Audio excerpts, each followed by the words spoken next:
It's often pronounced the other way, but it is what it is. We are now live streaming. Everything that we do is recorded.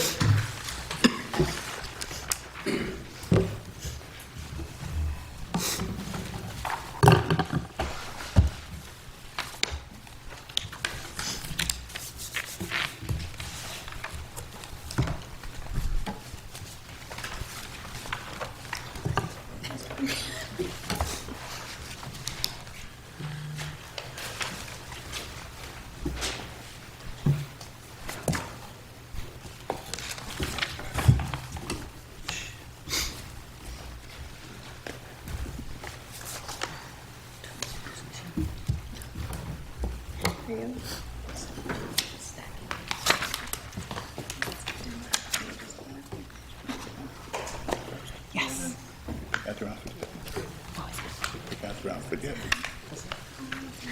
I have 3 I'm choosing between. All have to be altered, but. And I keep looking next week. I'm like, oh, I got next week. I'm like, no, I don't have next week because what if Taylor's not available? So. I know.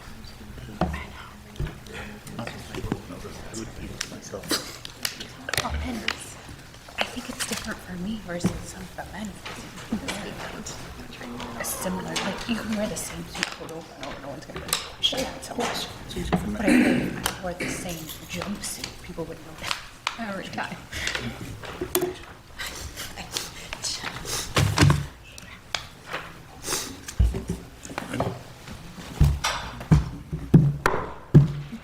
That's slow. I think that's slow.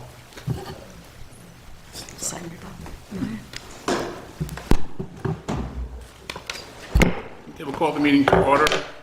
Welcome to the December meeting of the Town of Lancaster Zoning Board of Appeals. We'll ask that you please stand and face the flag. The Pledge of Allegiance.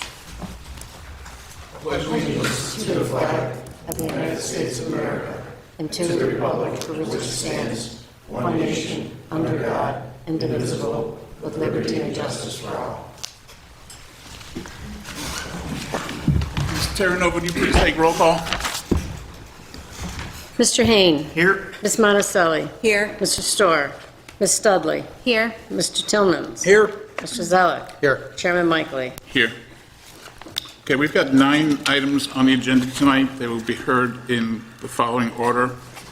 6461 Transit Road, 11 Via Donato West, 3912 Bowen Road, 19 Red Clover Lane, 4779 Transit Road, 5767 Genesee Street, 5775 Genesee Street, 5827 Broadway, and 6026 Broadway. Ms. Terranova, would you please read the legal notice for 6641 Transit? 6461. Transit? 60, yeah, is that what I said? 6461. The first case considered by the Zoning Board of Appeals is that of the petition of Mark Veloci, Silvestri Architects, 1321 Lilliford Highway, Suite 101, East Amherst, New York, for one variance for the purpose of installing an outdoor patio enclosure with open-air seating on premises owned by Russell Salvatore at 6461 Transit Road, Lancaster, New York, to wit, a variance from the requirements of Chapter 400, Zoning Section 32 of the Code of the Town of Lancaster. The request calls for locating the structure with a 60.94-foot setback from the center line of Transit Road. Chapter 400, Zoning Section 32 of the Code of the Town of Lancaster requires a 90-foot setback. On February 10th, 2022, a variance for a 61.83-foot or 61 feet 10-inch setback was granted. The petitioner therefore requests a setback variance of 10.68 inches. Thank you. Your name and address, please? Mark Veloci, Silvestri Architects, representing Russell Salvatore. Okay, can you please tell us a little bit about the project, what's happened? The project that's running through our office was the awning addition to the Perla restaurant. That was submitted to the building department a few months ago, and this, from my understanding, is actually from the build from the previous architect of the original restaurant. The restaurant was built 10.68 inches out of what the plan had called for. Okay. All right. I mean, you were here, I don't know if it was you particularly, but the project was here previously, and we already did give one variance, I believe, correct? Sorry, what was that? We already had given one variance previously on this, if I remember correctly. That's correct. The property did receive a variance for the former addition for the patio area Okay. and a specific setback from the center line of the road. Okay. So once it was built, it was, Once it was built, it was never field verified that it met the standard for the relief that was granted here. It was too close to the road. And upon submittal of another site plan amendment for an additional covered seating area, it was identified that the original structure was too close to the road. okay, Right. all right. Then we'll go to the board for questions right now. Mr. Hain, want to start off? No questions. Ms. Monticelli? Thank you, Mr. Chair. I have no questions. Mr. Storer? Thank you, Mr. Chair, no questions. Ms. Dudley? Thank you, Mr. Chair, no questions. Mr. Tillmans? Thank you, Mr. Chair, I have no questions. Mrs. Elak? Mr. Chair, I wish I did have a question. I can't think of one right now. I have no questions. We'll turn to the audience. Anyone in the audience wish to speak on this? Hearing none. Look for a motion. I'll make a motion.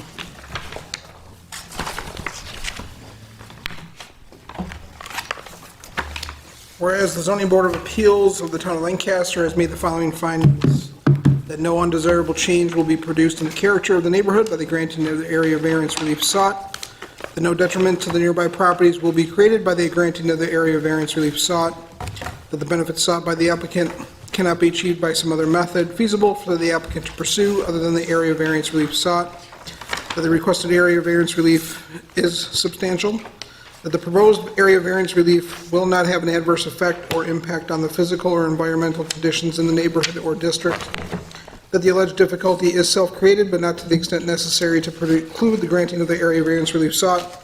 This board has taken into consideration that the benefit to the applicants, if the variance relief sought is granted, is weighed against the detriment to the health, safety, and welfare of the neighborhood or community by such grant. That within the intent and purposes of this ordinance, the variance relief sought, if granted, is the minimum variance necessary to afford relief. Do you have a second? I'll second. Motion by Mr. Tillman, second by Ms. Monticelli. Roll call vote, please. Mr. Hain. Yes. Ms. Monticelli. Yes. Mr. Storer. Yes. Ms. Dudley. Yes. Mr. Tillmans. Yes. Mr. Zeller. Yes. Chairman Mikely. Yes. Thank you. Been approved. Thank you. And quick question, in terms of the original building permit, this might be a better question for the original inspector, but now that this variance has been granted, I'm assuming the wheels will turn with the review of the building permit? That's correct. It'll go back to the planning board for the recommendations, so the town board can approve the amendment, and that allows us to issue the building permit. Thank you. Do you have any idea about the timeline of that sequence? My recommendation is to communicate with the planning board, and Okay. put this on the next agenda, and we can get this project moving forward. Okay. All right, thanks for your time, everybody. Thank you. Ms. Terreno, would you please read the legal notice for 11 Via Donato West?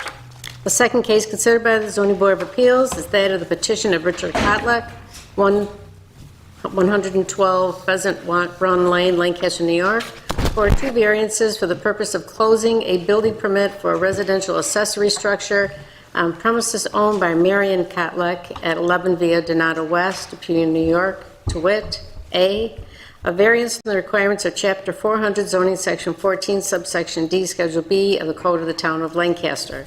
The request calls for constructing a residential accessory structure 4.81 feet from a side lot line.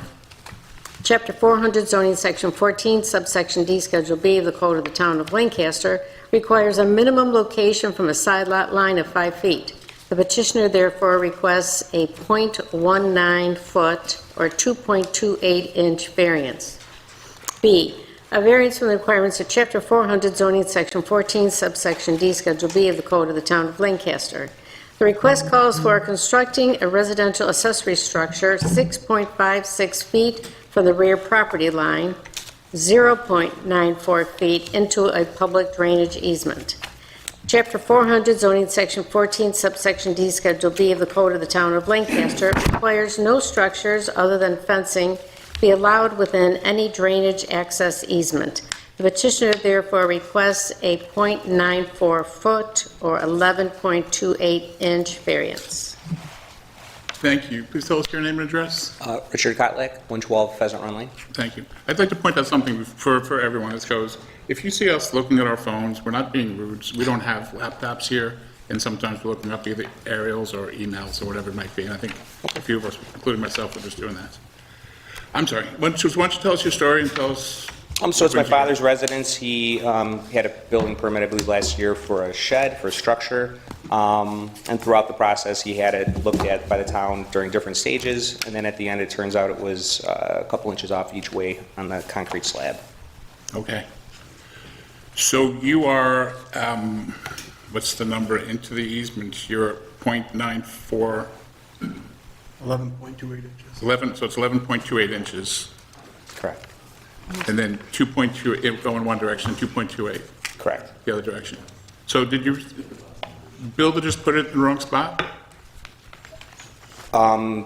Apparently it was off a little bit from the slab. I don't understand how, because my father kept having it checked throughout the whole process. So, Okay. Right. Anything else? No.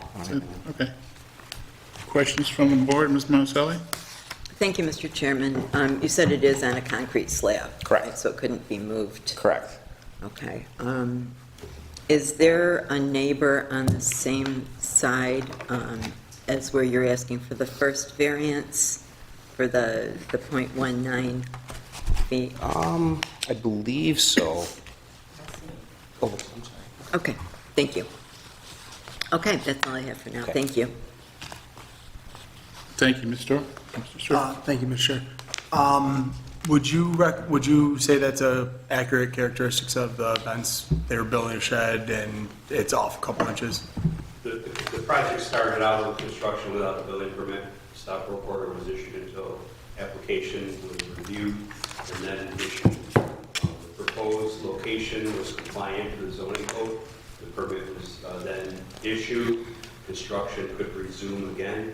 And once we were able to identify the actual location of the shed, it was found that it was too close to both side yard and encroaching into the rear yard easement. Okay. Would you be willing to accept an addendum to your application stating that if the town or anyone ever needs access to the easement, that you would be willing to take down a shed at your cost? Yes. Okay. If I could add, and I don't mean to speak in place of No, speak in place for me. You're much better at it. you know, conditionally, the filing of that easement encroachment agreement should be made at the Erie County Clerk's office. Okay. So it runs with the land. Yeah, so if he ever sells it, Or when the town has to get through there with equipment, make changes, whatever, we don't know when that's going to happen. Thank you, Mr. Chair. No more questions. Thank you, Ms. Dudley. Thank you, Mr. Chair. I do not have any questions. Thank you, Ms. Tillmans. Thank you, Mr. Chair. I don't have any questions right now, no. Mr. Zilek? Yes, thank you, Mr. Chair. Is there an issue with the runoff from the roof to a neighbor's yard? I believe there was something with the drainage that we addressed with the building inspector, and they just, I forgot what the solution was to have it diverted. I think the downspout diverted a different way or something. Downspout to the easement? I believe that's what So it's been what my corrected? father did, yeah. The existing condition of the roof runoff is connected to the public system through a downspout, Okay, so it's addressed. physically connected to the pipe. Okay. No other questions? Sure, thank you. Thank you, Mr. Zilek. Mr. Hain? It appears from the aerial that there's concrete around the outside of the shed. Is that correct? Or is that just something? So I believe that my father poured that, he just put garbage cans on there, so is that. So the shed and the concrete are, is it measured from the structure or from the edge of the concrete? Foundation structure is what we're looking at, is what you're seeing are basically concrete slabs on grade. They touch the foundation, but they're not physically connected. Okay. They're touching, but they're not one monolith before. Fair enough. No more questions? Thank you. We did have a letter from a neighbor at, I believe it's 13 Via Donato, talking about runoff. So has that been, is that what you're saying? Has that been I don't believe that the issue has been resolved at our last, oh my goodness, this is probably a month and a half ago now, at our last stormwater committee meeting. The recommendation was made to have the committee direct the highway department to install a drain inlet on that property to address any concerns of water not passing into where the drain is. These systems are installed prior to any houses being built. They're not always directly on a property line. They're going to vary either way. And unfortunately, in this case, the drain inlet is on the property of number 11, and there's difficulties for 13 to drain their portion of the yard into that inlet. So, as I said, the recommendation was to provide an inlet clearly for 13's use and discharge, so that there is no obstruction for surface flow. Okay, thank you, ma'am. Anyone in the audience who would like to address this? I would. Would you please come on up and tell us your name and address for the record? My name is Patricia Chapin. I own the property. This is George Crozier. He lives with me. And Your address? 13 Via Donato. Okay, thank you. Okay, I'm going to have George speak a little bit because I'm nervous because this has been an ongoing problem. There was 2 letters submitted, one by the neighbor behind me because of the water issues, and it was just when the shed was put down. That was before the additional concrete and other things that have taken place. And the neighbor has said to submit his letter again because it did not show up in a FOIL. It was September 6, 2022. We both submitted our letters to the Drainage Board complaining about the water. And the water is not just from the drains. It's because of the massive amount of concrete on this. The way our building or our land is built, there's just not enough room to be able to accommodate that kind of a structure. And that being on the easement, it's just really caused a major problem. I've had sinkage and everything else. George, why don't you speak? Thank you. I appreciate it. All right, Matt kind of touched upon some of the water Hold on issues. 1 second. Your last name, George? Crozier, C-R-O-Z-I-E-R. Thank you. Z as in zebra. Got it. Perfect.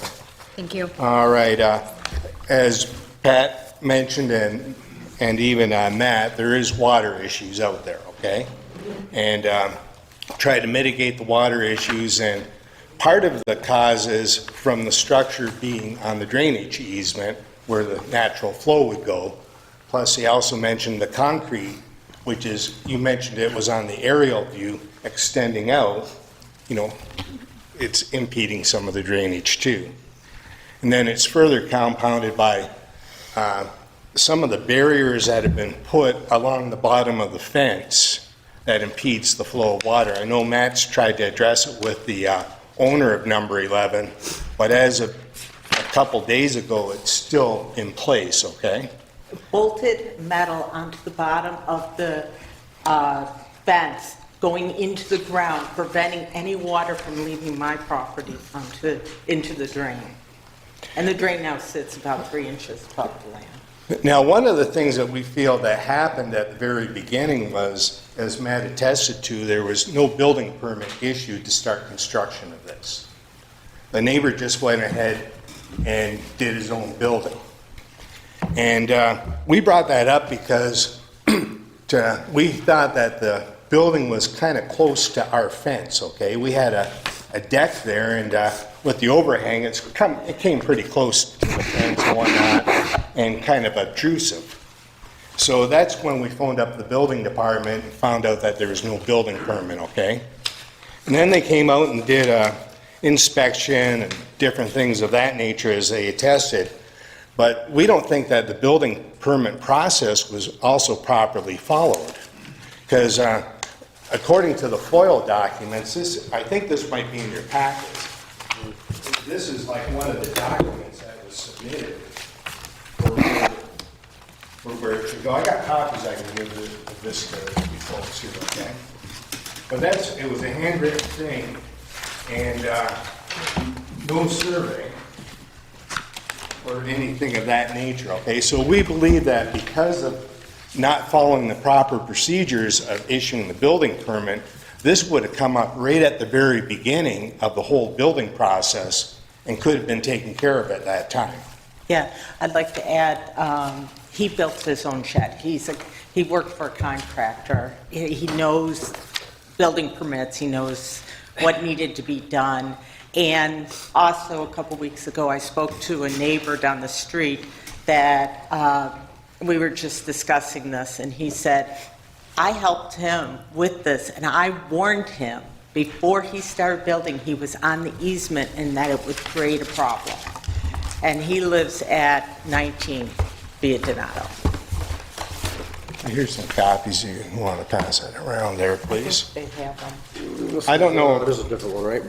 Yes. Yeah, that's different. I don't know if they had a copy of that one showing what was submitted for the building It was permit. not met. So we feel all of this coupled together is causing a drainage issue, and unfortunately, our neighbor wasn't able to attend tonight, but he has an even bigger water issue than we do. Yeah, he had submitted the letter on September 6, 2022, explaining his water issue, and he said, I stand by the issue, he said, and the letter, he said, you know, he would call. I don't know if he did call. He was unable to attend. Is this the neighbor behind you? Behind You me. spoke of? Also, do you have one more copy of this? This one here? Oh, okay. Yeah. Thank you. So it's the water issue that is, and we're seeing sinking of land. I just added another 10 bags of soil onto the back because you couldn't even step back there. So did you never get water until this was built? Is that when the water issue started? There was a slight sogginess in the spring and stuff like that, But not like it that. really flared up when he built the structure. I don't know if you saw this picture. I did. So, but so understand that, so what's being asked of us are two variances.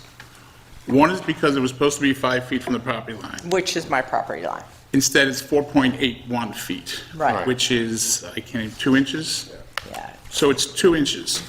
So if it was 2 inches over, 2.28 inches. I'm sorry, 2.28 inches. If it was built correctly, 2.28 inches over, he wouldn't be here tonight. No, the water issue on the drain, it being on the If easement. that, I should say that, the other part of it is that it's on the drainage easement by 11 inches? 11.28 inches. 11.28 inches. Right, it's the If it combination. had been done correctly and wasn't in those inches, if it was done correctly, he wouldn't have had to come here tonight for a variance. I don't know that that would have impacted your drainage. If this was built correctly, we wouldn't be here tonight.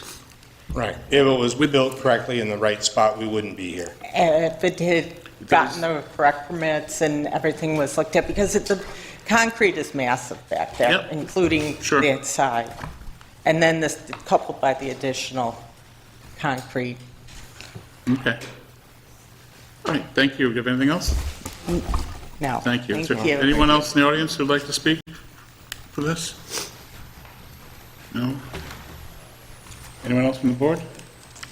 Thank you, Mr. Chair. I have a question for Matt. Matt, the concrete pad that is under the shed, is it only the concrete that is in the drainage easement, or is it the shed as well? It's the foundation portion of the shed, which is going to be the southeastern corner of the building, is the 11 inches into the drainage easement. So yes, the shed is into the easement by 11 inches. Thank you. Thank you, Mr. Chair. And then there's concrete beyond that 11 There's a inches. slab beyond that within the easement, and it's slab on grade. Is it a poured, or is these, like set block? So it's a poured, so we're 11 inches in with the shed and the original foundation, and the foundation for the shed, and then we have additional block, or additional concrete, basically walk around That's correct. into the The easement. foundation of the shed is 18 inches deep, 12 inches wide around the perimeter of that slab. That's where the building is built. The slab that's outside of that in the easement is a 4-inch thick slab. And that's not a violation or Well, required it's an variance? easement, and again, you know, this is almost a 30-year-old development. A lot of things, you know, from settlement, move, heating, landscape features, locations of other fences throughout. It's pretty common to have standing water in the rear yards, and that's why it's important that those drainage inlets remain accessible, so that everybody's yard can drain into those inlets. Each backyard has two, one in each corner to get that water in there. And again, because of the blockages that are happening and the barrier that's placed underneath the fence because of the swale, you know, the water can't get to really where it has to go. A sensible, a common sense solution is to add that drain inlet so that your yard can drain and you don't have issue with surface runoff. Because even it's almost 2 years that I've been trying to meet with the neighbor behind on the east side to get a look at his yard, because others have also filled their yards with settlement and what have you. And, you know, I can only, my opinion is that there was some settlement happening and the yards are just not draining as they were when the yards were drained. To her point, as the ground settles and now your inlet's above it, and it's got to, Trees grow, things move, right? So, Fair enough. you know, whether, again, I just have not been able to meet with this resident to view the issue compared to the existing grading line and offer some input there, you know? So the reality is absolutely, there's definitely grading issues all up and down via Donato. And then we've got the structure that we have to deal with that's into the setback requirements. Do you have something else you wanted to add? Yes, when they talked about putting a drain in, that was brought up because I actually brought it up. The problem is they're talking about certain things at my expense. Because I put a shed, it's properly away from the easement. Actually, it's quite a bit off of the easement and off of the property area. And they're saying I'd have to possibly move my shed. So you're talking about my expense for something I did not And why would you have agree. to move your storage? You have to move your shed? What? You wouldn't have to move your shed. if Well, it's not in they're the either saying they can't get the vehicles back there possibly, or moving some fences temporarily just to get in there. And not only that, is if you put a drain and you still have the blockage, you have a funnel going into the drain, which is going to cause my land also to sink where it's also sinking right now. I'm just so upset about this whole situation. I've lived there since 1998 and never had an issue like this. So I do appreciate you guys listening to me. Thank you. Thank you. Is the petitioner, Mr. Kovalik, did you have anything else you wanted to add? Did you want to add anything else? No, I think I could address the, I'm sorry to make it early.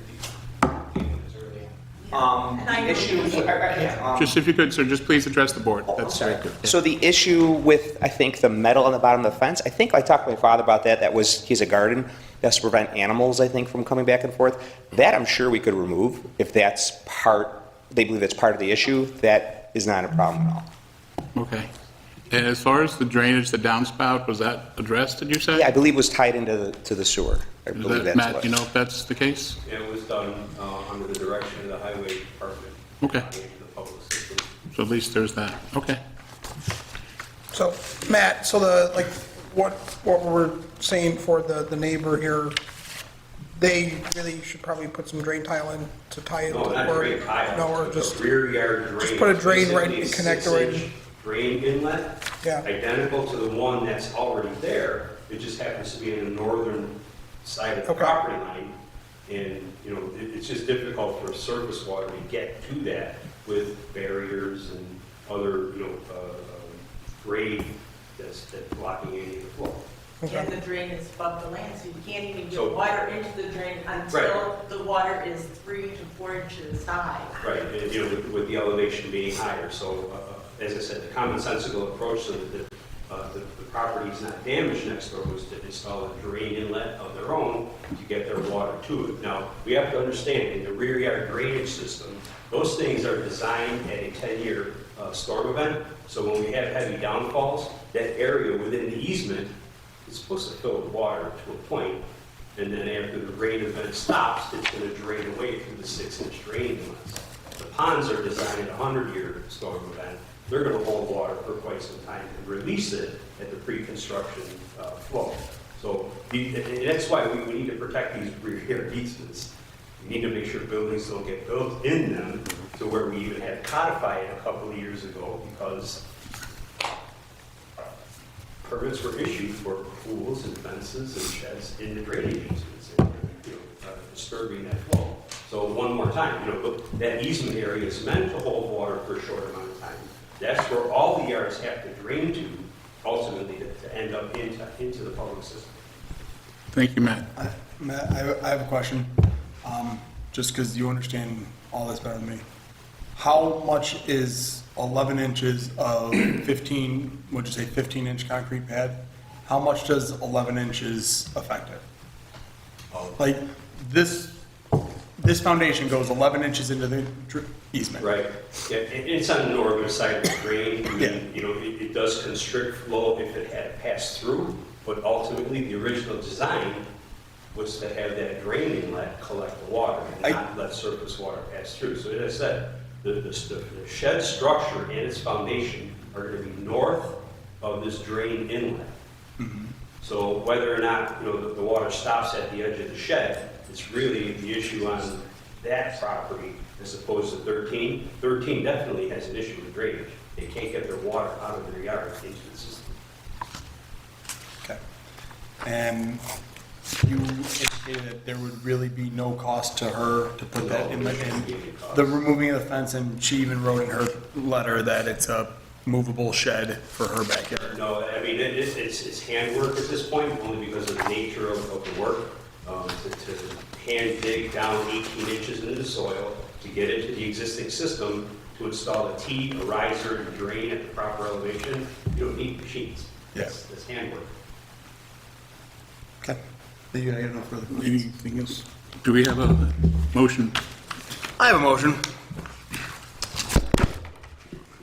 Whereas the Zoning Board of Appeals of the Town of Lancaster has made the following findings: that no undesirable change will be produced in the character of the neighborhood by granting the area variance relief sought, that no detriment to nearby properties will be created by the granting the area variance relief sought, that the benefit sought by the applicant cannot be achieved by some other method feasible for the applicant to pursue other than the area variance relief sought, that the requested area variance relief sought is not substantial, and that the proposed area variance will not have an adverse effect on the physical or environmental conditions in the neighborhood or district, that the alleged difficulty is self-created but not to the extent necessary to preclude granting of the area variance relief sought, that this board has taken into consideration the benefit to the applicants if the variance relief sought is granted as weighted against the detriment to the health, safety, and welfare of the neighborhood or community by such grant, that within the intent and purpose of this ordinance, the variance relief sought, if granted, is the minimum variance necessary to afford relief, with the addendum that they will, if the town or county needs to get onto the easement for any reason, they will remove the shed and the foundation at their cost, and that must be filed at the Erie County Clerk's office. Thank you. Do we have a second? I'll second. Motion by Mr. Storer, second Mr. Zelak. Roll call vote, please. Mr. Hain, Yes. Ms. Monticelli, No. Mr. Storr, Yes. Ms. Studley, No. Mr. Tillmans, No. Mr. Zelak, Yes. Chairman Mikely. Yes. 4 yeses, 3 nos. Variance has been granted. Next up, Ms. Herno, would you please read the legal notice for 3912 Bowen Road? The third case considered by the Zoning Board of Appeals is that of the petition of Stephen Laskowski, 3912 Bowen Road, Lancaster, New York, for one variance for the purpose of installing a generator on premises owned by the petitioner at 3912 Bowen Road, Lancaster, New York, to wit, a variance from the requirements of Chapter 400, Zoning Section 15, Subsection C, Schedule B of the Code of the Town of Lancaster. The request calls for installing a generator 3 feet 6 inches from the side property line. Chapter 400, Zoning Section 15, Subsection C, Schedule B of the Code of the Town of Lancaster requires for an accessory the minimum location from a side lot line of 5 feet. The petitioner therefore requests a 1 foot 6 inch variance. Thank you. Please tell us your name and address for the record. Stephen Laskowski. Thank you. Please tell us about your project, what you're looking to do. I'm sorry, sir? Please just tell us a little something about what you're looking to do here. Well, yes. In essence, the reason I'm requesting the variance, as previously mentioned, I would like a home generator for my home. An ideal location was chosen between me and the company, consistent with all regulations with respect to safety. We were planning to install, an inspector from the town of Lancaster indicated that it would need to be at its edge 5 feet from the property line of the adjoining home. It's 3.5.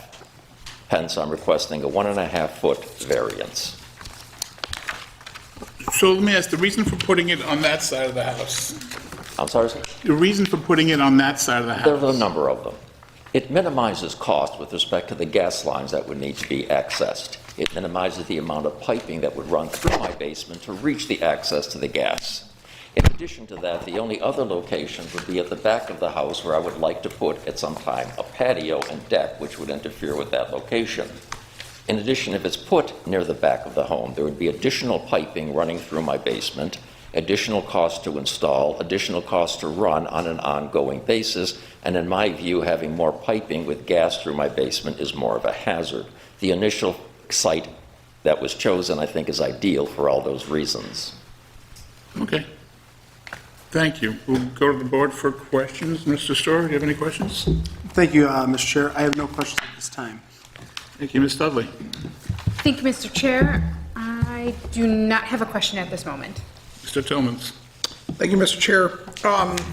Matt, we don't have any town code regarding like gas generators close to windows, certain distance from a window? There are standards for separation from inlets, windows, any penetrations into the Okay. building, as well as the setback. So this meets those requirements then? It would. Okay. I saw some windows between the two houses there, so I just wanted to make sure that we were clear there. No further questions. Thank you. Thank you, Mrs. Zilak. Thank you, Mr. Chair. Do your neighbors know you're putting a generator in? I'm sorry? Do your neighbors know that you're looking to put a generator in? They do. Okay. Okay. You guys are going to speak, I take it? Okay.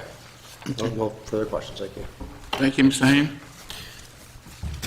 Your house fronts on Bowen Road, correct? But your driveway and entrance are off of Logan Lane? Yes. So if you were to find an ulterior location, would that be on Logan Lane, on that side, or would you go out the backside of your residence? Actually, it would have to face directly behind my house, which is Bowen Road. It would not face the other road that enters into the condominium complex, because per HOA rules, it can't face that side, as that's visible to the public. So, but it could go out on the backside where your patio is? That's your backside of the The house, correct? west side. Yes, would be Yes. the west side of the house. It could go back there. I'm sorry? It could be installed behind your house. It could be, but for reasons just mentioned, that's not an ideal location. Thank you. No more questions. You're welcome. Ms. Monticelli. Thank you, Mr. Chair. I have no questions. I have no questions at this time. Is there anyone in the audience who would like to speak of this?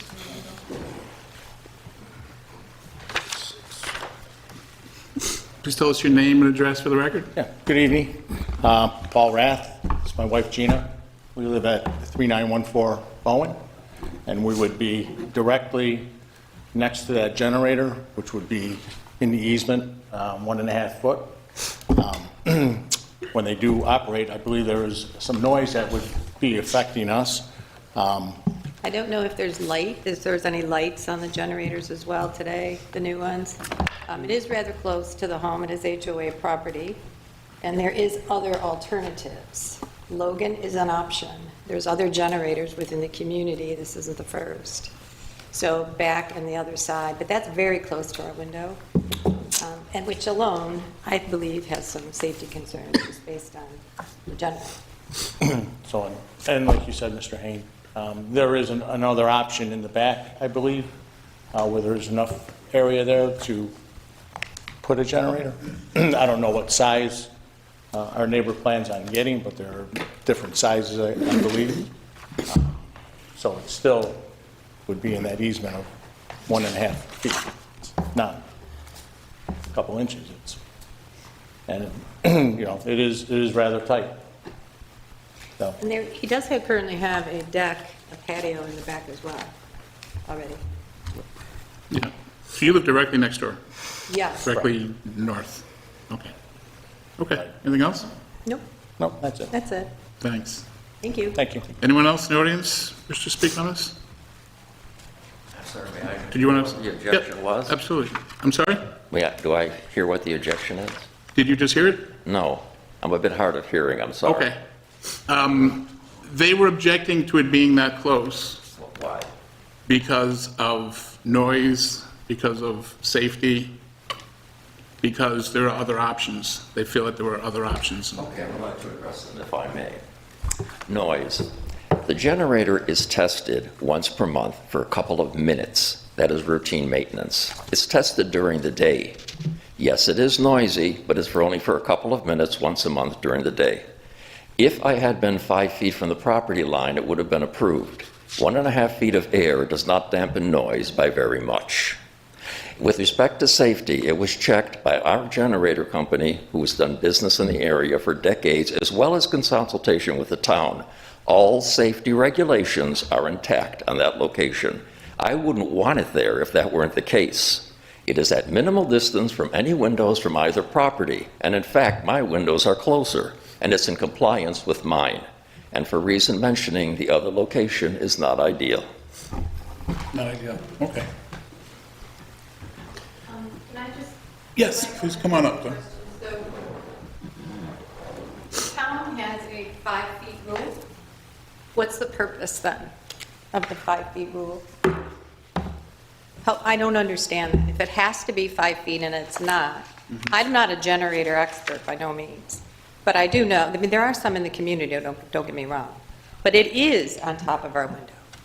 I believe it is. They're big, they're loud, and as a matter of fact, we looked at getting one ourselves. It's closer, certainly it's going to be more cost effective, but I believe it's problematic, and when you have other alternative and options, I think that's the route that should be, quite honestly, taken. Got it. Thank you. Thank you. Is there an additional objection? If you feel, do we have a motion? Anyone wish to make a motion? I'll make a motion. Whereas the zoning board of appeals of the town of Lancaster has made the following findings: that an undesirable change will be produced in the character of the neighborhood by the granting of the area variance relief sought, that a detriment to nearby properties will be created by the granting of the area variance relief sought, that the benefit sought by the applicant can be achieved by some other method feasible for the applicant to pursue other than the area variance relief sought, that the requested area variance relief is substantial, that the proposed area variance relief will have an adverse effect or impact on the physical or environmental conditions in the neighborhood or district, that the alleged difficulty is self-created, that this board has taken into consideration the benefit to the applicants if the variance relief sought is granted as weighed against the detriment to the health, safety, and welfare of the neighborhood or community by such grant, that within the intent and purposes of this ordinance, the variance relief sought, if granted, is the minimum variance necessary to afford relief. Second. So this is a second motion by myself. This is a motion to deny. So a yes vote means no. A yes vote means no. So motion by me, second by Mr. Tillmans. Roll call vote, please. Mr. Hain. Yes. Ms. Mattiselli. Yes. Mr. Storr. Yes. Ms. Studley. Yes. Mr. Tillmans. Yes. Mr. Zelig. Yes. Mr. Michaely. Yes. I'm sorry, it's been denied. Number 4, next up, would you please read Ms. Terranova, legal notice for 19 Red Clover Lane. The fourth case considered by the zoning board of appeals is that of the petition of Michael Reese, 19 Red Clover Lane, Lancaster, New York, for one variance for the purpose of installing a shed on premises owned by the petitioner at 19 Red Clover Lane, Lancaster, New York, to wit, a variance from the requirements of Chapter 400 zoning Section 14, subsection D, Schedule B of the Code of the Town of Lancaster. The request calls for installing a shed 2.14 feet from a side property line. Chapter 400 zoning, Section 14, subsection D, Schedule B of the Code of the Town of Lancaster requires a minimum accessory location from a lot line of 5 feet. The petitioner therefore requests a 2.86 foot or 2 feet, 10.5 inch variance. Hi, your name and address, please? The name is Michael Reese. The address is 19 Red Clover Drive. Thank you. Would you care to speak a little more about it? Sure. What I'm looking to do is, there's a shed that currently exists on the property. It's a pie-shaped lot. The existing shed would be replaced with a tough shed. The dimension would be a 7 by 10 dimension shed, which would be smaller than the current shed that exists on the parcel. I did get an affidavit from the adjoining neighbor regarding same. And basically, the area, it would be a floating shed, no concrete base, which would sit on stone. Thank you. I'll go first. I'll say that you do have a nice sized yard, but it's a little unforgiving. It's a pie-shaped yard, and it's the same depth as your neighbor's, but there's not as much usable space in the back. You have a large front yard. That's all I have. Ms. Dudley, any questions? I do not have any questions. Mr. Tillman? Thank you, Mr. Chair. I have no questions. Mr. Zilak? Just what's the purpose for the new shed? The new shed just for storage of patio furniture from the pool. There's a pool that exists in the yard, and then a lawnmower. It's for storage. No further questions, Chairman. Mr. Hain? No questions. Ms. Marcelli? Thank you, Mr. Chair. Sir, you said this is a smaller shed replacing a larger one? Correct. And was there a permit issued for the larger one? So I purchased a house approximately 3 years ago. That shed is shown on the survey, and I did not initially have that shed put in. Okay. It was a previous homeowner that had the initial shed constructed, and that's a plastic shed that exists currently. Okay, and so I assume if you're putting the shed in the same place? Yes. That the previous shed must have been out of compliance? Without physically seeing the documentation, I'm going to want to say yes. Okay, all right. Okay, thank you. Mr. Chairman, that's all I have. Thank you. Thank you. Mr. Storr? Thank you, Mr. Chair. No questions. And I'll just say for the record, we do have a letter here from your neighbor at 21 Red Clover, which would be the one impacted most by this, or the only one impacted. They have no objections and/or reservations to the approval of the variance. So that helps. Thank you. Anybody in the audience who would like to speak on this matter? Hearing none, do we have a motion? I'll make a motion. Mr. Hain? Whereas the zoning board of appeals of the town of Lancaster has made the following findings: that no undesirable change will be reduced in the character of the neighborhood by the granting of the area variance relief sought, that no detriment to nearby properties will be created by the granting of the area variance relief sought, that the benefits sought by the applicant can be achieved by some other method feasible to the applicants to pursue other than the variance relief sought, that the requested area relief sought is not substantial, that the proposed area relief will not have an adverse effect or impact the physical or environmental conditions in the neighborhood or district, that the alleged difficulty is self-created but not to the extent necessary to preclude the granting of the area variance relief sought, that this board has taken into consideration the benefit to the applicants if the variance relief sought is granted, as weighted against the detriment to the health, safety, and welfare of the neighborhood or community by such grant, that within the intent and purposes of this ordinance, the variance relief sought, if granted, is the minimum variance necessary to afford relief.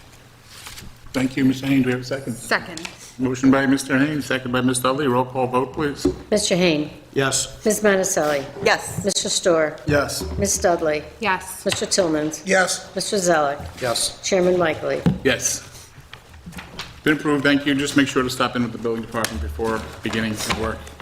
Thank you for your time. Thank you. Good night. day. Ms. Turner, would you please read the legal notice of 4779 Transit Road?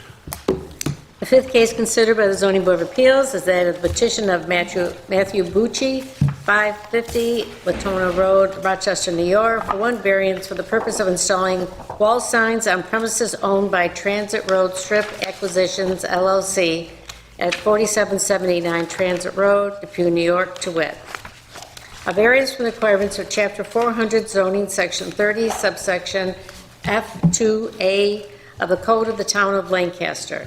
The request calls for installing wall signs exceeding the allotted areas for the individual tenants of the building for a total of 600 square feet. Chapter 400 zoning, Section 30, subsection F2A of the Code of the Town of Lancaster requires a total maximum face area of all signs, other than temporary or portable signs, for establishments or enterprises occupying a building shall be related to the length of the building facing the nearest street. Where a building fronts on more than one street, the frontage shall not exceed the length of the longest side on one street. In this case, not to exceed 360 square feet. The petitioner therefore requests a 240 square foot variance. Thank you. Please tell us your name and address. Good evening, Matt Bucci, and 550 Latona Road, representing 4779 Transit Road. Okay, tell us about the project.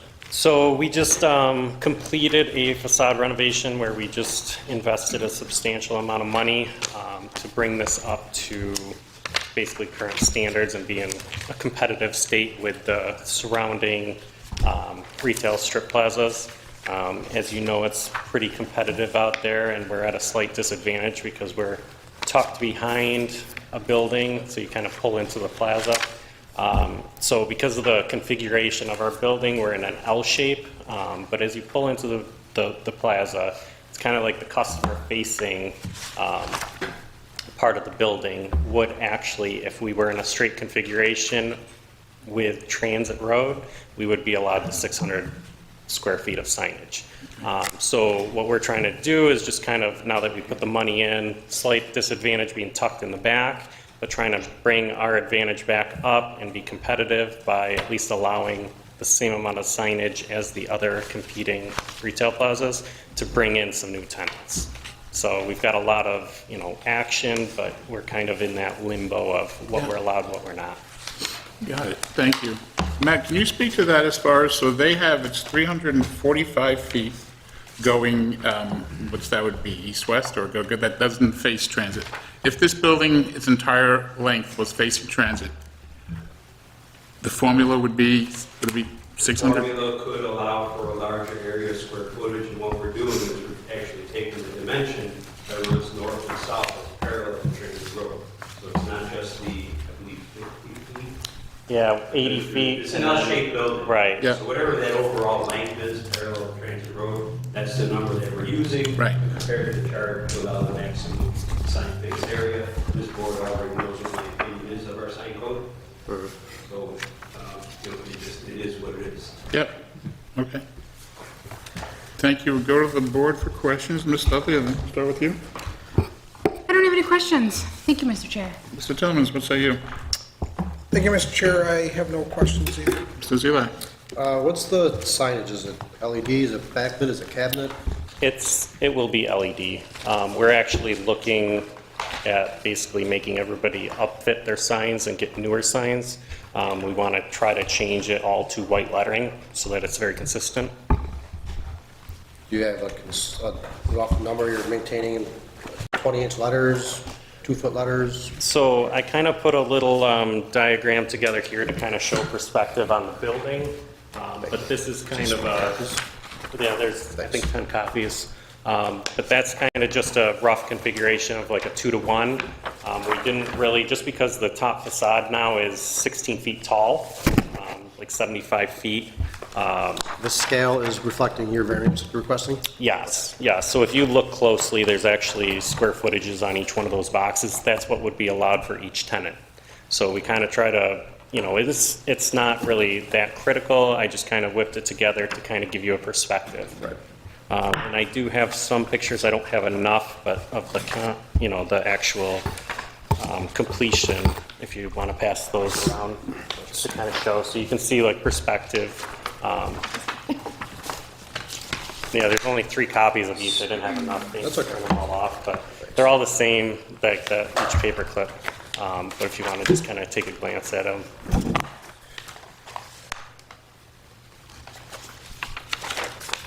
But that brown area that you see, that's about 16 feet tall for the sign band. Those are just aluminum panels? No, they're actually a wood veneer.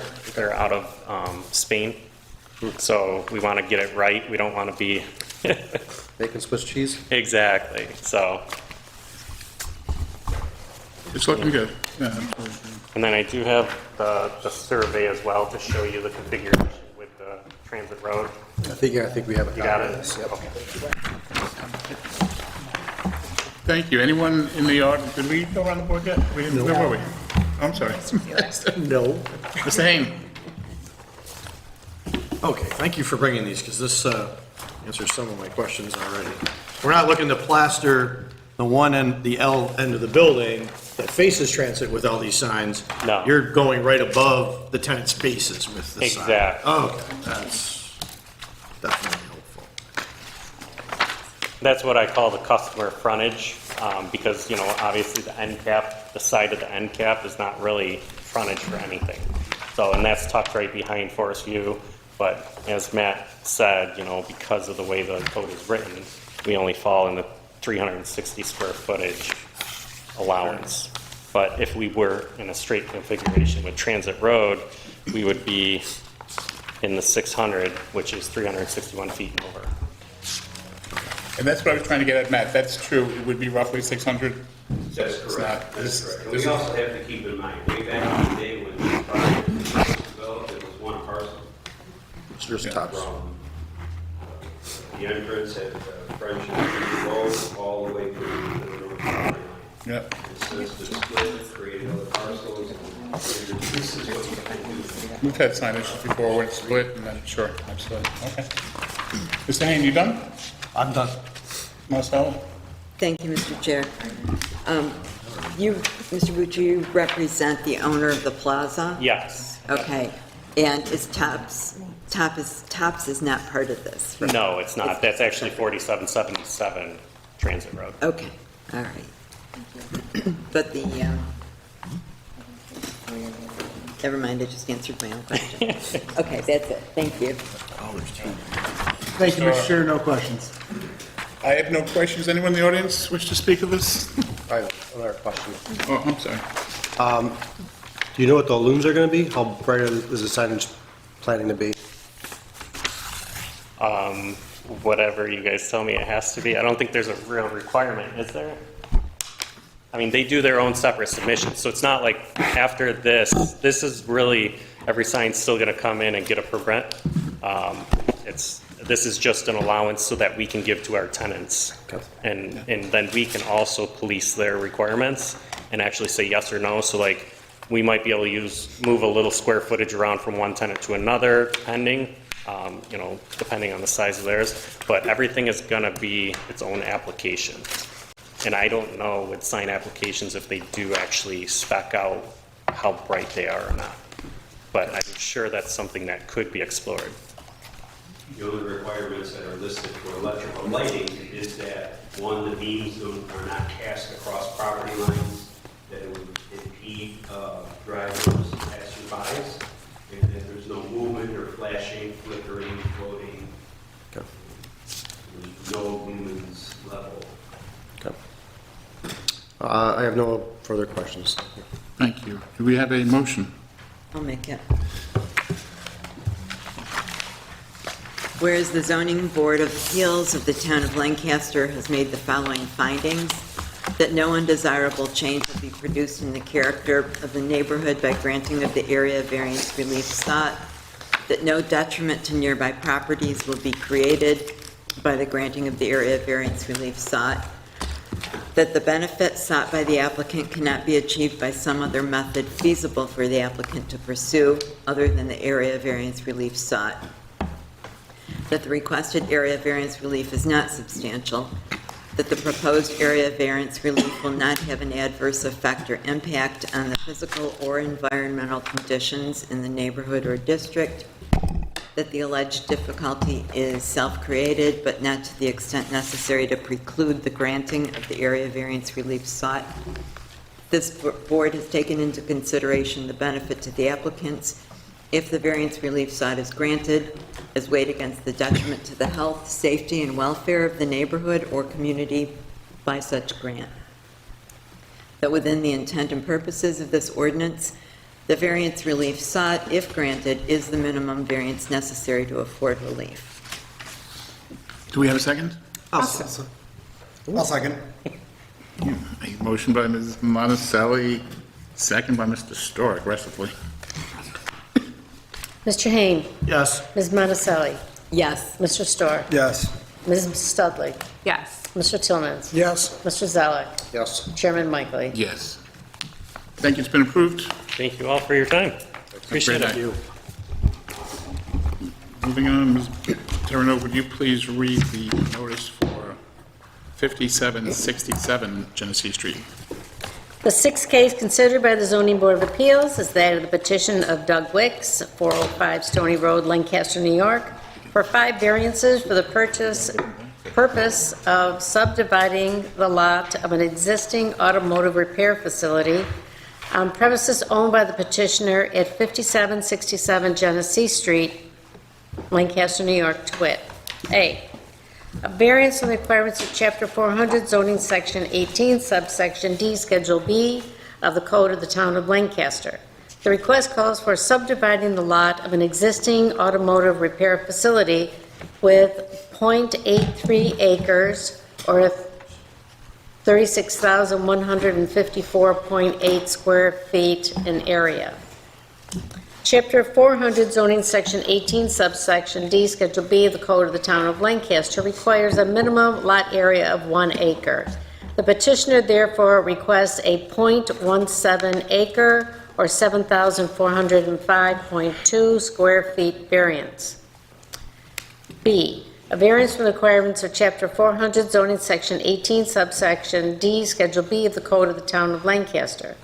The request calls for subdividing the lot of an existing automotive repair facility with a building setback of 30.3 feet from a right-of-way. Chapter 400 zoning Section 18, subsection D, Schedule B of the Code of the Town of Lancaster requires the front from a right-of-way of a dedicated street of 60 feet. The petitioner therefore requests a 29.7 foot or 29 feet, 8.5 inch variance. C, a variance from the requirements of Chapter 400 zoning Section 18, subsection D, Schedule B of the Code of the Town of Lancaster. The request calls for subdividing the lot of an existing automotive repair facility with a rear yard setback of 36.8 feet. Chapter 400 zoning Section 18, subsection D, Schedule B of the Code of the Town of Lancaster requires a minimum side and rear yard for structures abutting a residential district of 50 feet. The petitioner therefore requests a 13.2 foot or 13 feet, 2.5 inches variance, 2.5 inch variance. D, a variance from the requirement of Chapter 400 zoning Section 18, subsection D, Schedule B of the Code of the Town of Lancaster. The request calls for subdividing the lot of an existing automotive repair facility with a parking, loading, and stacking area 0 feet from the right-of-way. Chapter 400 zoning Section 18, subsection D, Schedule B of the Code of the Town of Lancaster requires a minimum yard for parking, loading, and stacking areas from a right-of-way of a dedicated street of 20 feet. The petitioner therefore requests a 20-foot variance. E, a variance from the requirements of Chapter 400 zoning Section 18, subsection D, Schedule B of the Code of the Town of Lancaster. The request calls for subdividing the lot of an existing automotive repair facility with 9.56 foot parking, loading, and stacking area side yard setback. Chapter 400 zoning Section 18, subsection D, Schedule B of the Code of the Town of Lancaster requires a minimum side and rear yard for parking, loading, and stacking areas abutting a non-residential district of 10 feet. The petitioner therefore requests a .44 foot or 5.24 inch variance. Okay, so that's a lot to take in, and would you, whoever's approaching us, please give us your name and address for the record? I know you'll be here for the next one as well, so let's just try to unwrap what's going on. Good evening. My name is Michael Metzger with Metzger Civil Engineering, 8245 Sheridan Drive, Williamsville, New York. And with me tonight is my client, Mr. Douglas Wicks, who owns the property. First of all, kudos to Ms. Terranova. That was quite an introduction. I think it's important to know what Mr. Wicks is attempting to achieve here. At least one of these properties has been in his family's ownership for many years, decades. The second one more recently, but still for quite some time. The two properties, I've got a display here that shows Genesee Street and then Stony Road here with north pointing up. This is 5767, which is, they both front on Genesee Street. There's the commercial automotive repair facility in the front, and then the paved area here. And then on that same property is a home, an existing residence. And then next door, 5775, very deep lot off of Genesee Street as well. The only thing on that property is a single-family home. Mr. Wicks is at the point in his career where he would like to start divesting himself of certain things, and this property being one of them. It is very difficult to contemplate finding someone who might be interested in buying a commercial property with an automotive repair facility on it and an existing home. So he's trying to separate those two out so he can sell them separately, and at the same time sell the home after the home next door within a period of time. The property right now is all zoned general commercial. The town, several years back, did a town-wide rezoning, as I'm sure you're aware. And this is one property that ended up all general commercial as a result of that, with the two residences in the commercial property. What he would like to do, what we're asking to do, is to separate the properties in a different fashion. Again, 5767, 5775. What we're looking to do is separate out the automotive repair facility on its own lot, and segregate the existing home and put that on a separate lot as well. In doing so, this lot over here would be shortened, but it would still be, exist as it is as far as the structure is concerned. And then lastly, as part of this, it just kind of lends itself to the creation of another residential building lot. The area over here, Stony Road, from this point on is residential. It's residential across the street. It really makes a whole lot of sense. The steps involved in doing this would be initially an environmental review, which has already been conducted. Planning board made a recommendation, a favorable recommendation, and the town board did issue a negative declaration for all of the steps that are required to make all of this happen. The next step would be to achieve certain variances, which is why we're here tonight. Following this, should we be successful with the variances, we will need to go back to the planning board and the town board for them to entertain the subdivision and a rezoning. First of all, rezoning. What we're asking to do is leave this area as general commercial, but rezone the southern portion of the property so that the house, this house that's on there now, which would front Stony Road, and the potential of a future home here would be in the town's residential zoning classification. So those are the multiple steps that we would have to follow to get to that point. And of course, I mentioned the area variances, which is why we are here tonight. There are a total between the two properties. I know there's separate properties that are being handled separately, but between the two properties, there's a total of 9 area variances that we are requesting. 5 of them for 5767, and as you will hear, 4 for 5775. Now, we've been looking at these variances really as falling into two separate categories, one of which are variances that would be needed to achieve the goal of what we're attempting to do with the subdivision and the rezoning. And the other variances are variances that I'm describing as clean up the site. As we brought this project forward and met with Matt and others within the town hall on it, it became clear that there would be a desire on the part of the town to take care of some things that are not in compliance with the zoning regulations that exist today. Maybe not at the time that some of these things happen, but that exist today. It'll clean up the file. So there's 3 area variances between the 2 properties that really fall in the category of what would be needed to achieve the goal of the separation of the parcels and the rezoning, and the other 6 are really cleanup variances. So of the 5 that are under consideration here for the first application for 5767, the one that would be needed to assist in achieving the goal of the rezoning and the subdivision would be the lot size.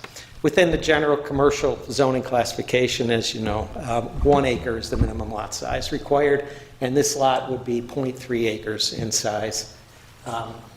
It really, in order to separate this out, we struck a line between the 2 that made the most sense, that would become the property line, and as a result of that, 0.3 acres remains on that parcel. So that's one of them. The other one would be the rear yard setback for the existing building, the existing commercial building that resides here, which would be 36.8 feet from what would be a new property line. Again, that property line made the most sense as it relates to leaving a reasonable lot for the single-family home and a rear yard for the commercial property. The balance of them have to do with setback, existing setback for the commercial building, which is already there, existing setback for the paved areas, again, that are already there with respect to the side lot line, the 2 side lot lines. So we feel that these are reasonable requests. I think I assume it'd probably be best to talk about 5775 once we get onto that one. Sure. And just to repeat, so the existing, the automotive lot will be 0.83 acres? That's correct. Okay. Right. I'm sorry to interrupt. Right. Okay. And so I think after you review what we've got here and make an assessment of what we're asking for as it relates to your 5 tests and the overall guidance for granting a variance, these are really things that are needed to help rectify a difficult situation with the ownership and the 2 structures being on the same property. And it's also a reasonable approach to help rectify some of the things that need to be cleaned up that exist and have existed for some time that really have no relation to this. And you'll also, I think, find that really the condition is not going to change. The situation is not going to change. You're looking at the character of the neighborhood.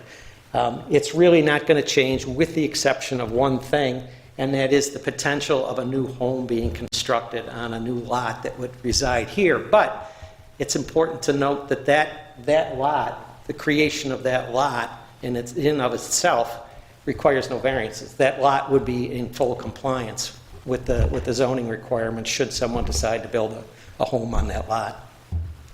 So with that, happy to answer any questions you might have. Thank you. There's a lot to take in. And where do we begin? I think Mr. Tillmans, start with you. Thank you, Mr. Chair. So the existing homes, are they currently occupied, or are they going to be sold off as well, or? This one's occupied. Yeah, I live there. Yeah, Doug lives in that house. This one is not occupied right now. He had a long-term tenant in there, but they separated out in anticipation of what would happen here. Should he be successful, he didn't want to be in a situation where he had a long-term lease with somebody there. So that one is empty. Then are you, is the plan to, obviously the vacant lot would be sold off for someone to purchase and build on, or what's your plan there? I would consider, Eventually? Yeah. Yeah, I mean, again, it just made sense because,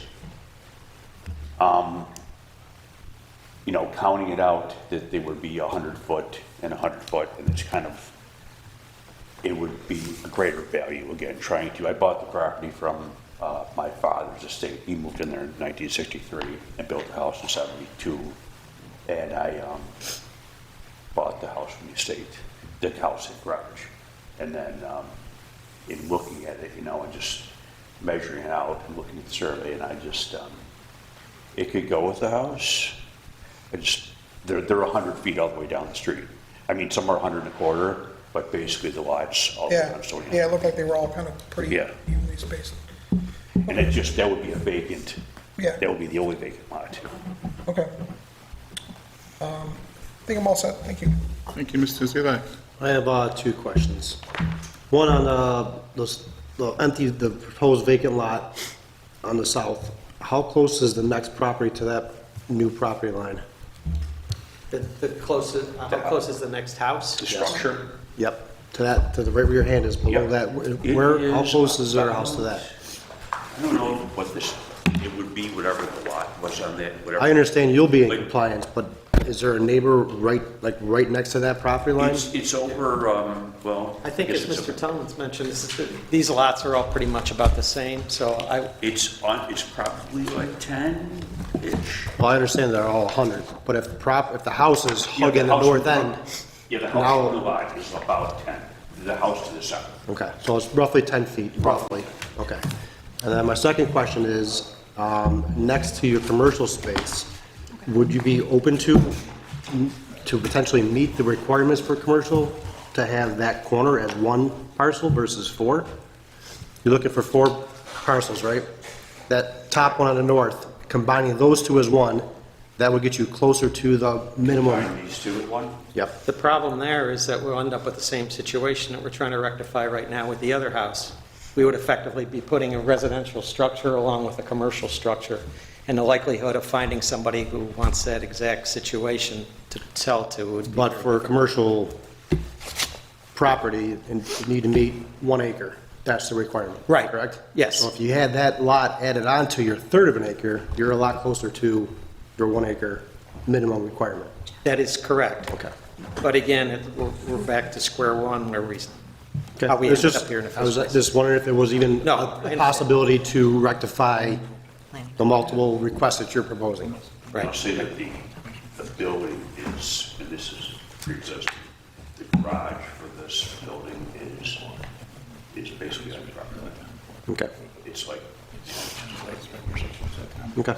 It was just, like I said, just a thought that if you possibly had that in your options, because you got multiple, you got a whole nother property we got to figure out as well, so there's a lot of layers to it. Right. Okay, no further questions. Thank you. Great, thank you. Mr. Hain. One question I have is, Between the 2 parcels on Genesee Street, the property line is not changing, correct? Through either one of these requests? This property line? Yes. That's correct. We're not shifting that at all. yeah, because they're on the property line. The house is, you just mentioned the garage is on the property line. It stands right you now. can pretty much see that on The house is 12.6 feet from the property line, but the garage is pretty much, it's 0.2 feet. 3 inches.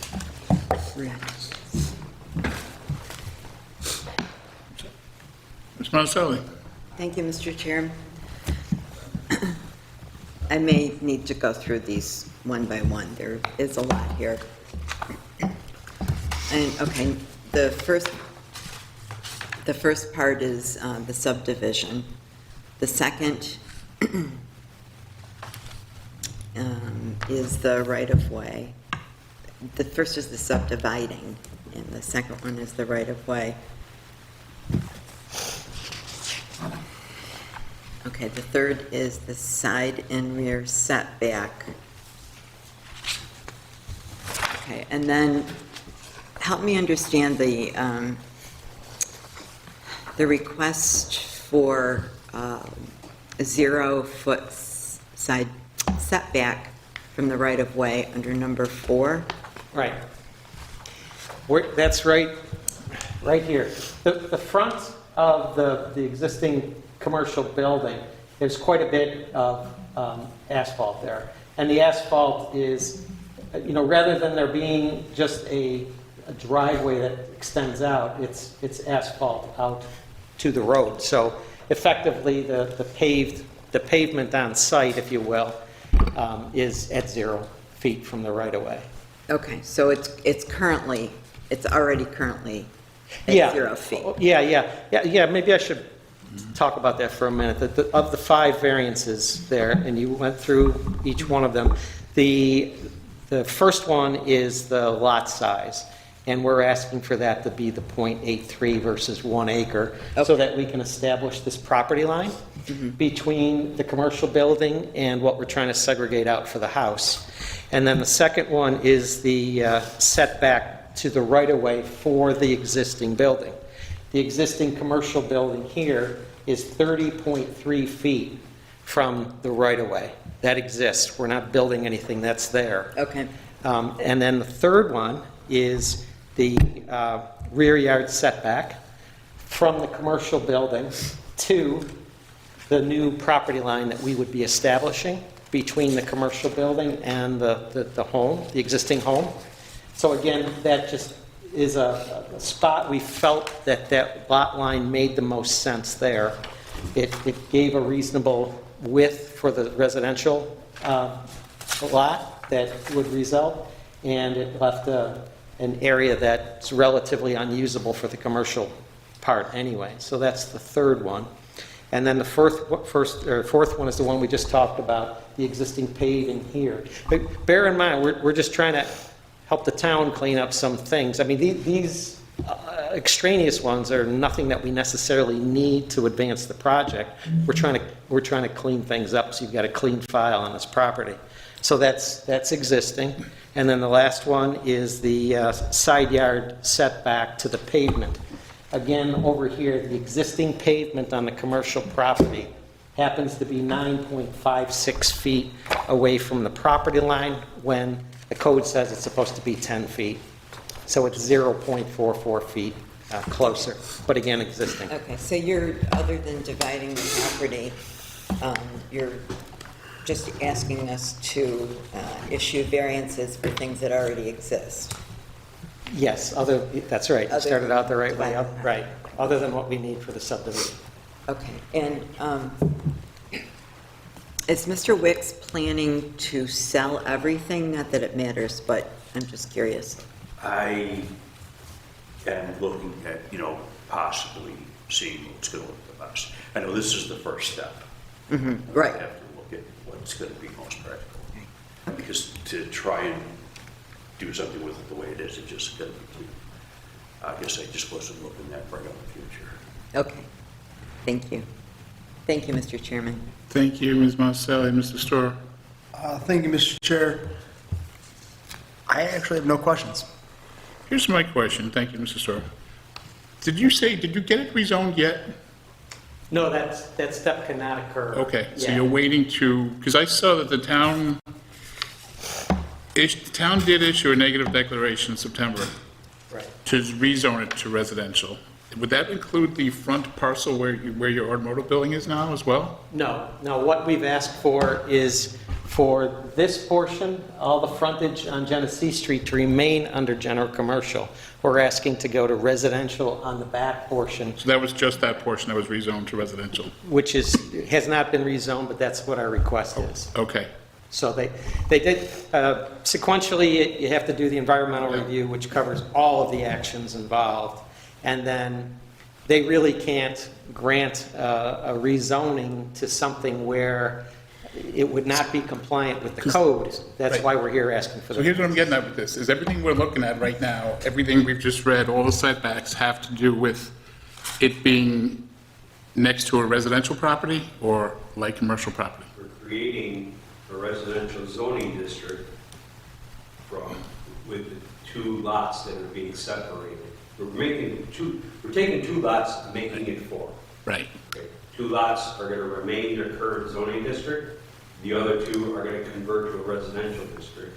And in order for everything to properly fall in place, you can't create non-conformities when we're doing lots, right? So we're here now. And So what I'm saying, the setbacks we're looking at here, the setback requirements, are they for? the proposed. Proposed, it's for the proposed zoning, okay, so, got that, that's what I'm getting at, okay, As it's great, being applied, that's correct. super, okay. That's all I have, Ms. Dudley. I do have a couple questions. Mine are more concerning the neighbors. So I see that there is a neighbor to the south of the, the open parcel there. Has anybody spoken to that neighbor and see kind of what their thoughts are of this? I mean, they've probably lived there for, I don't know how long they've lived there, but that land has been open for a very long time, and the possibility of a house being put there might, I mean, it's not their choice, but I'm just wondering if anybody has talked with them about this proposed idea. Did you talk to them? I have, yeah, I have, and we've been neighbors for a very long time.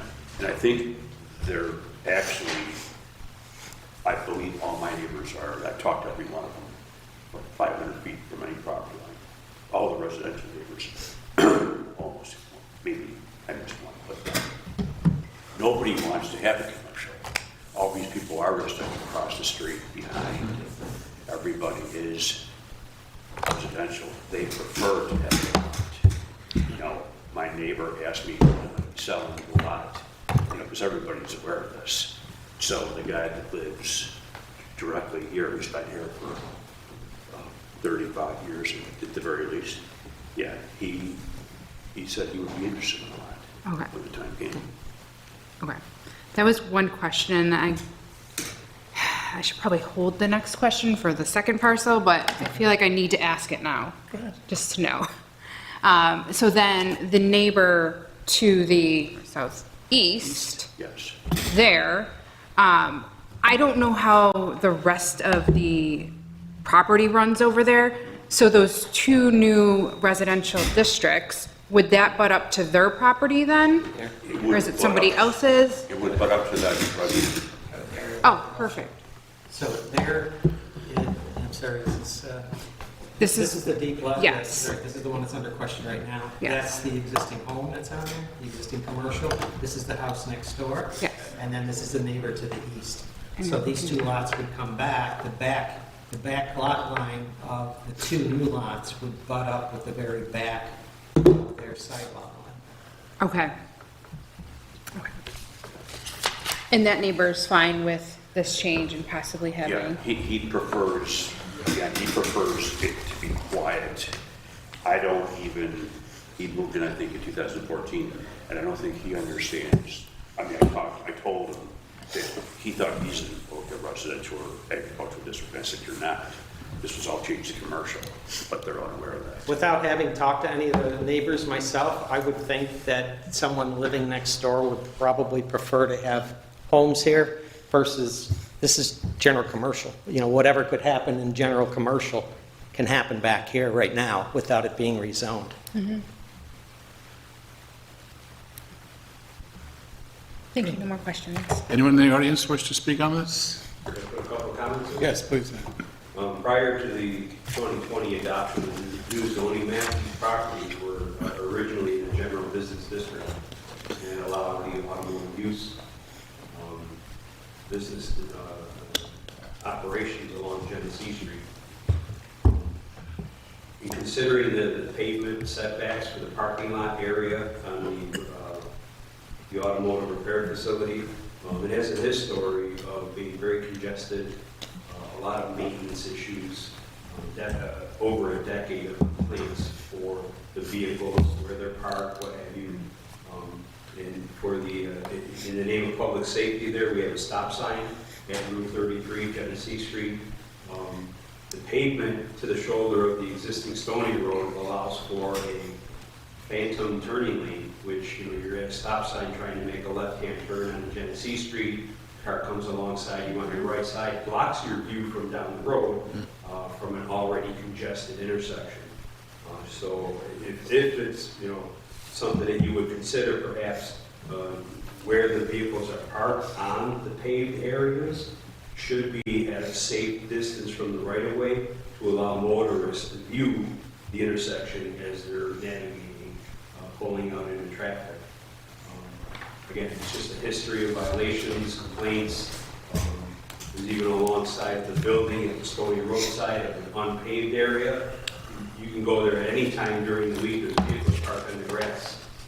So one of two things, either the business is too large for what it is, or the items that are stored in the lot are pretty much vehicles that shouldn't be at a used car repair facility, but inside of a parts storage enclosure in a rear yard or a salvage yard. Just the overall photograph on the GIS indicates it's just too many vehicles in the parking lot. You can get an employee or a client to pull the vehicle in, you know, safely in and out of that. So if you can consider that while you're thinking about that setback requirement, again, we're looking at it for public safety, the detriment to the neighborhood. It is what it is, and this is the reason we're trying to make this property conforming now in this action of subdividing and rezoning. So if the cars weren't parked in that lot, right now they're usually parked right at the street on Genesee. If that first... They're parked pretty close to the property lines. Right. Right-of-way lines, it's difficult to see at the stop bar, Yep. stop sign, because Yeah. of the vehicles that are parked there. The fact that the west of that property line is paved right to Stony Road almost creates, as I said, that phantom turning lane. Fortunately, there's a very large, below-grade drain grate that prevents a lot of these cars from flying on the shoulder of the road to make the right-hand turn, right, because they'll bottom out. But that's the reality of what's going on there.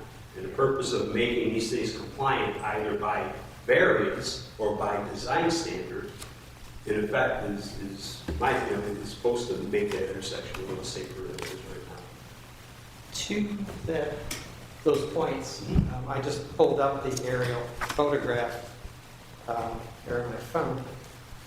Too, I'm not looking at text messages. Yeah, I'm looking at it right now, 'cause I Yeah. can see the same. I can see what Matt's getting at, is that the cars are pretty close to the stop sign. Yeah, right, and I do have to point out that Mr. Wicks does not operate that auto facility at the present time. But the 2 points I want to make by looking at that aerial, and I could pass this around if you wanted to see it, is that number one, I do see a car parked in this view on the grass immediately adjacent to the intersection.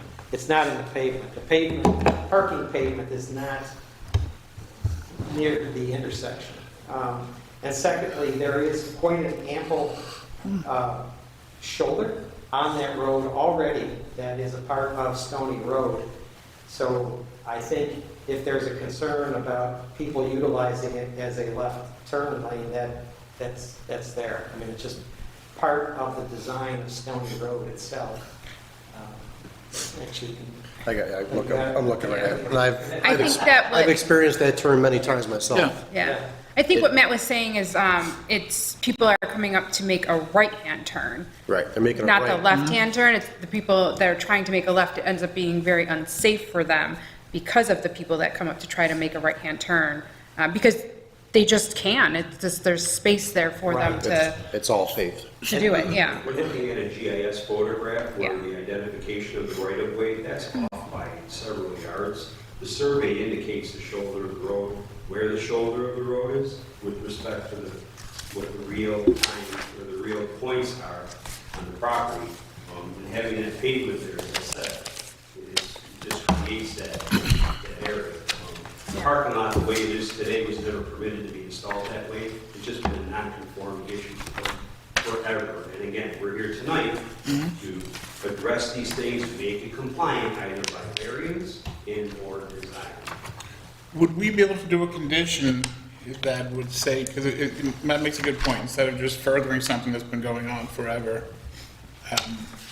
what if if we were able to make a condition that would say no cars would ever be parked on the grass there, which they shouldn't be anyway?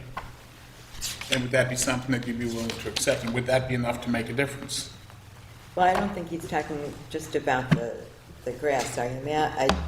I was out there yesterday and I took some pictures, and I think I see what you mean about them being cars parking on the pavement.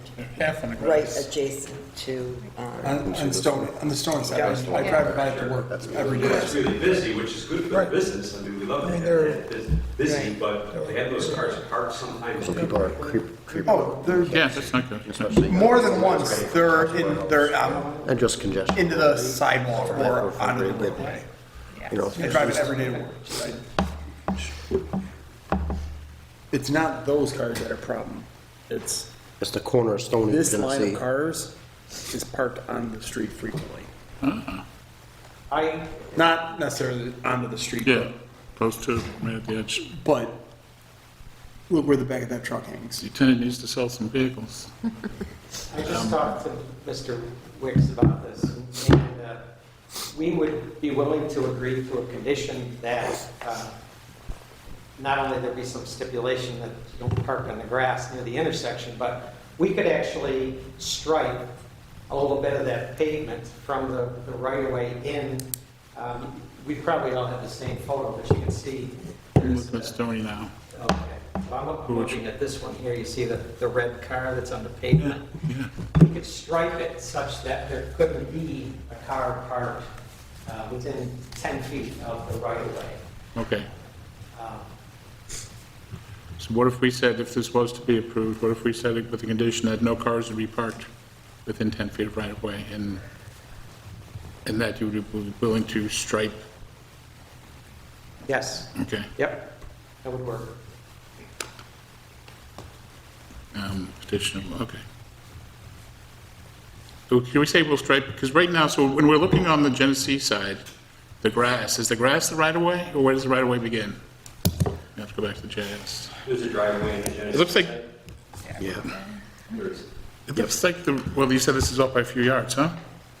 Pardon? You said the GIS is off by a few yards, because it does Well, make, yeah, I mean, where the property line markers are, Yeah. it could be off a few yards, but on the northeast corner of that lot, there is a driveway entrance on there.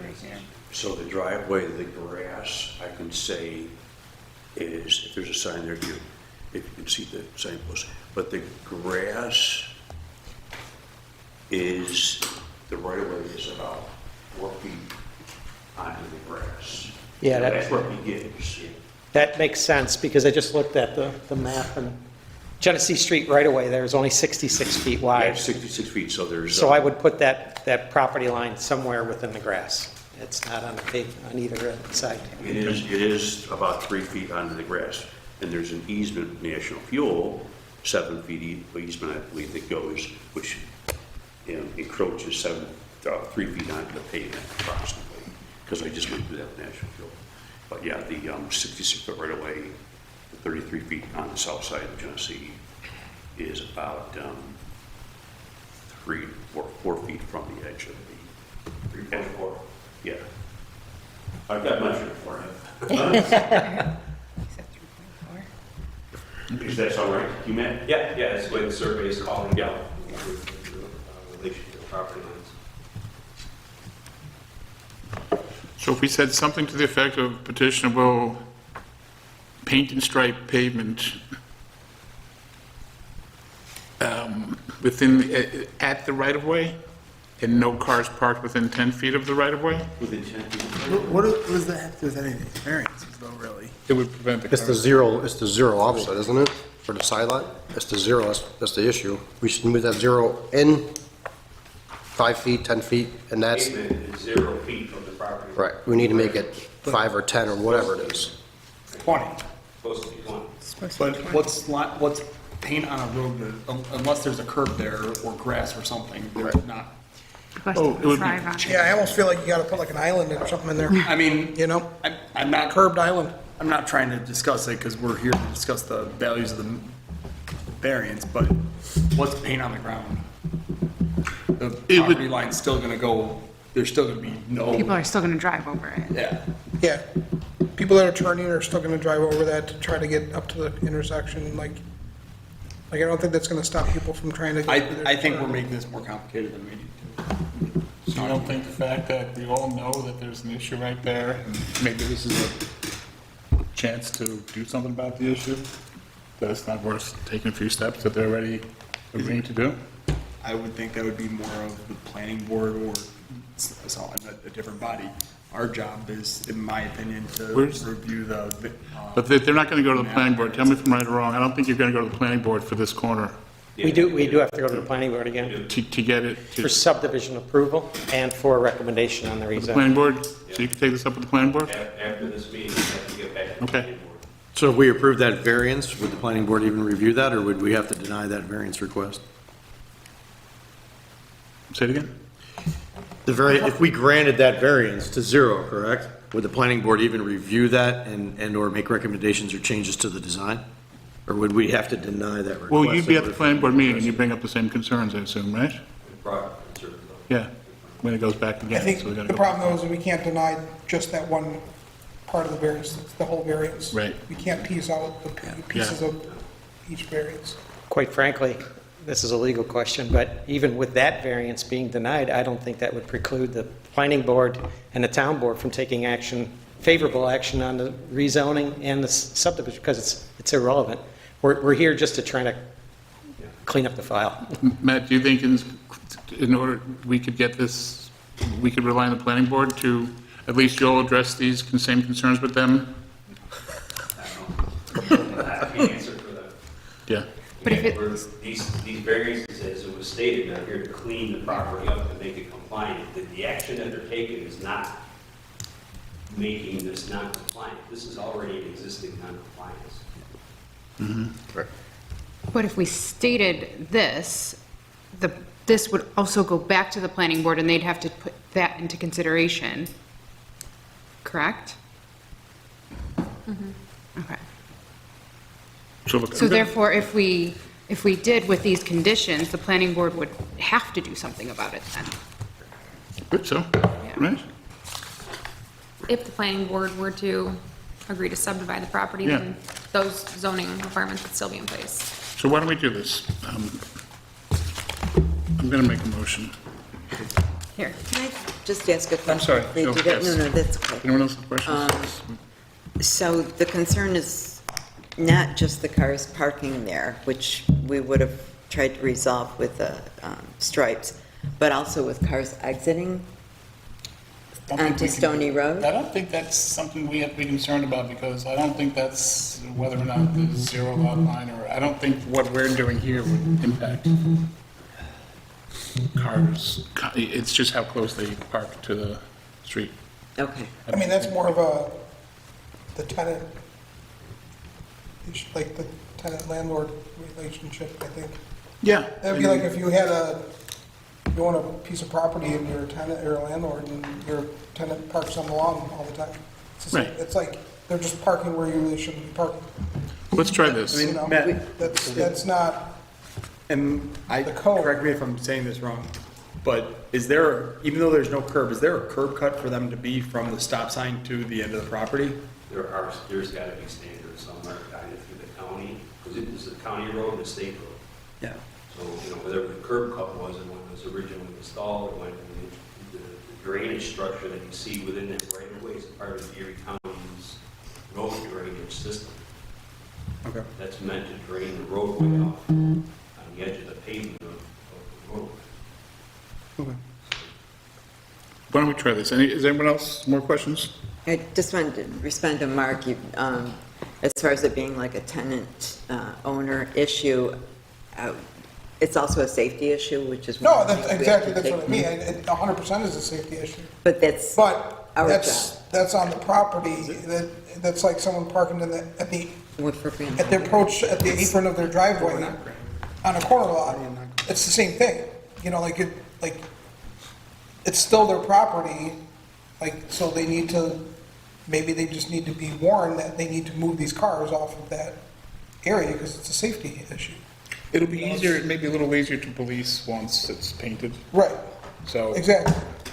why don't we, if nobody objects, why don't I just try this? Whereas the zoning board of appeals of the town of Lancaster has made the following findings, that no undesirable change will be produced in the character of the neighborhood by the granting of the area variance relief sought, that no detriment to nearby properties will be created by the granting of the area variance relief sought, that the benefit sought by the applicant cannot be achieved by some other method feasible for the applicant to pursue other than the area variance relief sought, that the requested area variance relief is not substantial, that the proposed area variance relief will not have an adverse effect or impact on the physical or environmental conditions in the neighborhood or district, that the alleged difficulty is self-created, but not to the extent necessary to preclude the granting of the area variance relief sought, that this board has taken into consideration the benefit to the applicants if the variance relief sought is granted, as weighed against the detriment to the health, safety, and welfare of the neighborhood or community by such grant, that within the intent and purposes of this ordinance, the variance relief sought, if granted, is the minimum variance necessary to afford relief.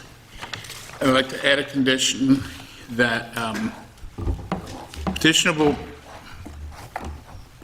paint and stripe at the right of, tell me how you feel about this. Petitionable paint and stripe the right-of-way portion of the parking lot, and agree that no vehicles will be parked within 10 feet of the right-of-way. Can I read what I wrote? Just to Yeah. See if it's any. Why'd I bother? Yeah.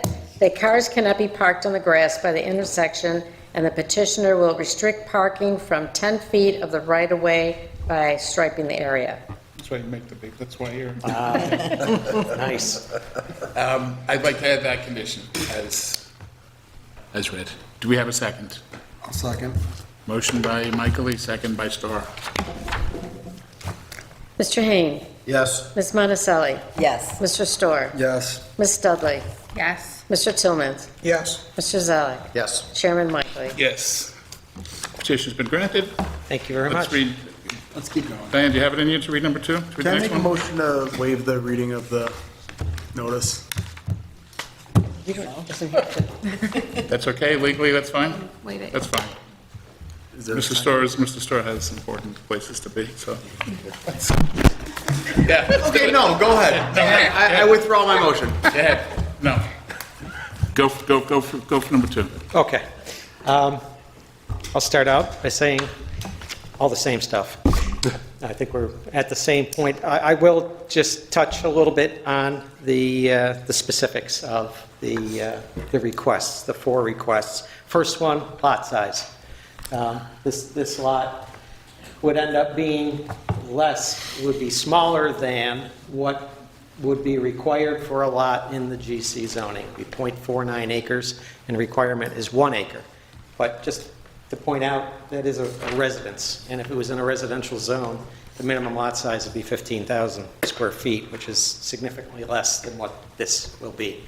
And that really is the only variance that falls into that category that I spoke of earlier, where it talks about the ones that are really needed to make this rezoning and subdivision work. The balance of them are cleanup. There are 3 setback questions, one of which is the house itself, which is at 12.6 feet from the existing property line, which will not be changing.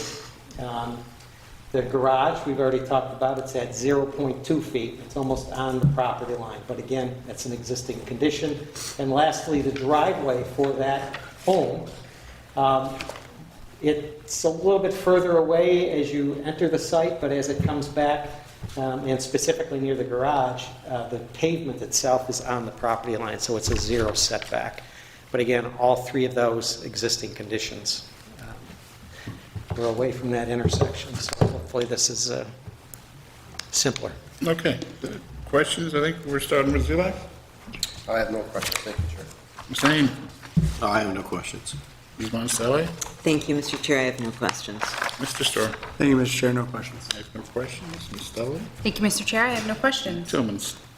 Thank you, Mr. Chair. I have no I questions. think we all understand what we're doing at this point. Do we have a motion? I'll do it. Whereas the Zoning Board of Appeals of the Town of Lancaster has made the following findings. No undesirable change will be produced in the character of the neighborhood by the granting of the area variance relief sought. No detriment to nearby properties will be created by the granting of the variance, that the benefit sought by the applicant cannot be achieved by some other method feasible for the applicant to pursue other than the variance relief sought. The requested area of variance relief is not substantial. The proposed area of variance relief will not have an adverse effect or impact on the physical or environmental conditions in the neighborhood or district. The alleged difficulty is self-created, but not to the extent necessary to preclude the granting of the area of variance relief sought. That this board has taken into consideration the benefit to the applicant if the variance relief sought is granted, is weighed against the detriment to the health, safety, and welfare of the neighborhood or community by such grant, that within the intent and purposes of this ordinance, the variance relief sought, if granted, is the minimum variance necessary to afford relief. Do we have a second? I'll second. Motion by Ms. Monticelli, second by Ms. Dudley. Roll call vote, please. Roll call. Mr. Hain? Yes. Ms. Monticelli? Yes. Mr. Storr? Yes. Ms. Dudley? Yes. Mr. Tillmans? Yes. Mr. Zelik? Yes. Chairman Michael? Yes. Thank you. Thank you. Approved. Thank you for all your Great. thoughtful Make sure attention to I'm this. sure you'll be in touch with Matt and the planning board over the next few months. Absolutely. Good luck. Thank you. Thank you. Have a good evening. Want to read the legal notice for the next one? I'll make that motion. Let's just do it. No. Ms. Terranova, would you please read the legal notice slowly for number 8, which is 5827 Broadway? Eighth case considered by the zoning board of appeals is that of the petition of Lucas James, represented by Rupp Felscraft LLC, 1600 Liberty Building, 424 Main Street, Buffalo, New York, for 3 variances for the purpose of installing a pole sign on premises owned by Lucas James at 5827 Broadway Street, Lancaster, New York, to wit: A variance from the requirements of Chapter 400 zoning section 30 subsection F2C3 of the Code of the Town of Lancaster. The request calls for installing a pole sign in a multifamily mixed-use district. Chapter 400 zoning section 30 subsection F2C3 of the Code of the Town of Lancaster requires 1 pole sign for each individual building, not part of a multiple development, shall be permitted in a light commercial, light industrial, and general industrial districts only. The petitioner therefore requests a variance for a pole sign in a multifamily mixed-use district. B, a variance from the requirements of Chapter 400 zoning section 30 subsection F2C3E of the Code of the Town of Lancaster. The request calls for installing a 75-square-foot pole sign in a multifamily mixed-use district. Chapter 400 zoning section 30 subsection F2C3E of the Code of the Town of Lancaster requires in a light commercial district the pole sign area 64 square feet. The petitioner therefore requests a variance for 11 square feet. C, a variance from the requirements of Chapter 400 zoning section 30 subsection F2A of the Code of the Town of Lancaster. The request calls for installing a total sign face area of 192.65 square feet. Chapter 400 zoning section 30 subsection F2A of the Code of the Town of Lancaster requires in a multifamily mixed-use district the total sign face area of 160 square feet. The petitioner therefore requests a 32.65 square foot variance. Thank you, Diane. You're welcome. Good evening, Chair Member and board members. Elizabeth Holmes Ducharme here on behalf of Rupp Felscraft. I am here representing the owner and applicant, LJ Construction, and Lucas James, who is here with me. He is not only the owner and the applicant, but also the developer of the property. This is what is now known as the Cornerstone Plaza, and if it sounds familiar to you, it's because we were here in front of you back in 2022 in connection with the site plan that was submitted for some setback variances. I'll just give you a brief history so you understand where we are today in relation to where we were back in 2022.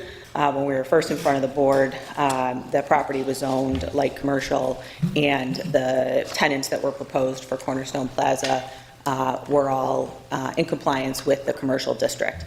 After seeing this board, in conjunction with discussions with the town board, the property was rezoned to a residential district, which it is today. That is because there is now a residential component in addition to the retail and office tenants that are going to be locating in the building.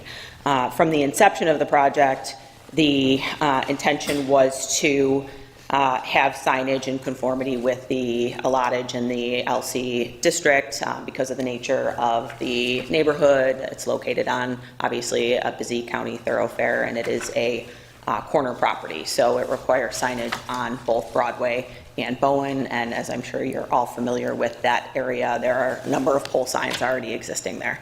As Diane indicated, we are looking for 3 variances. 2 would be characterized as dimensional variances. One is a minor increase of 11 square feet for the proposed pole sign.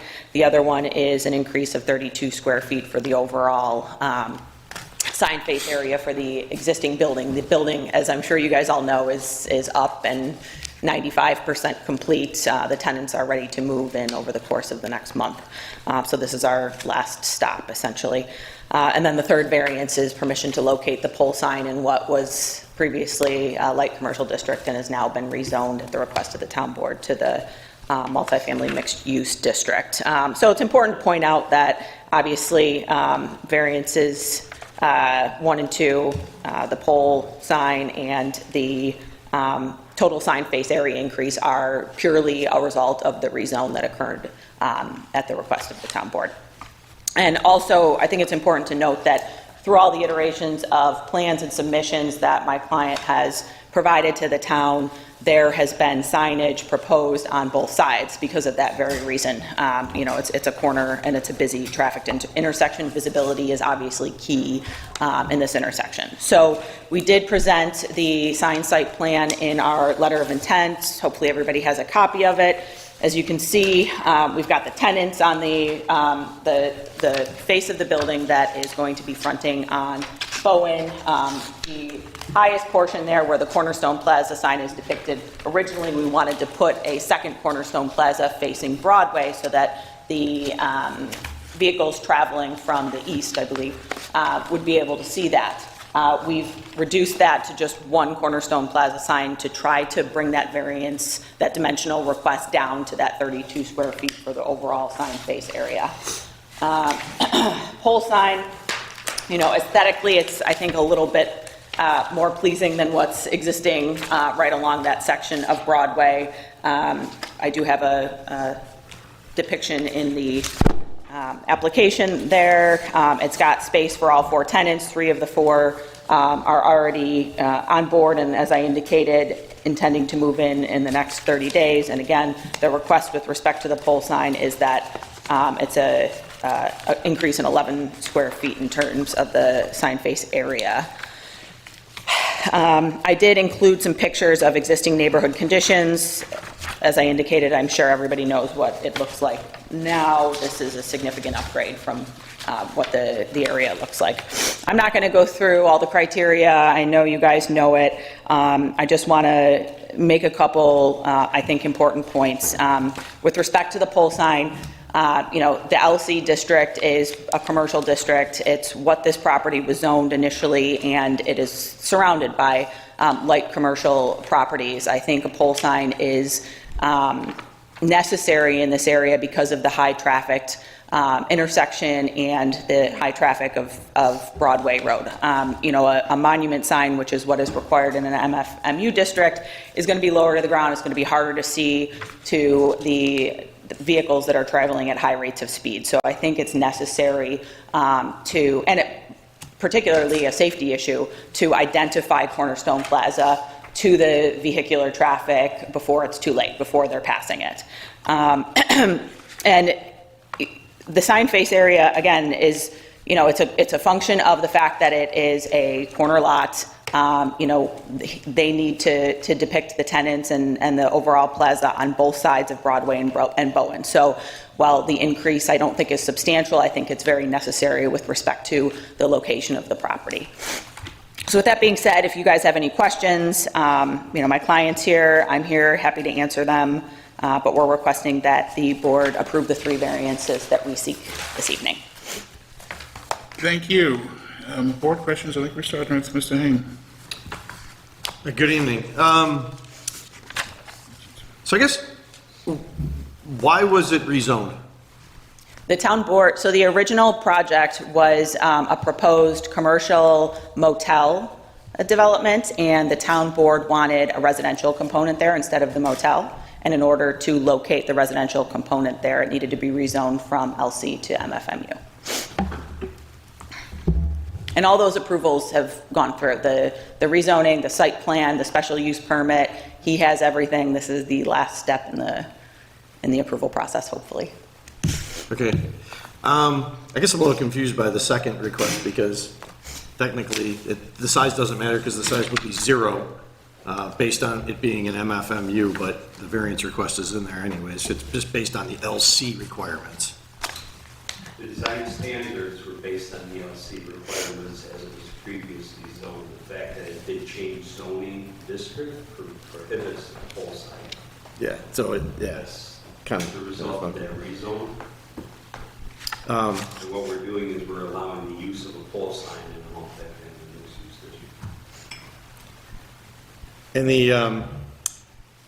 district.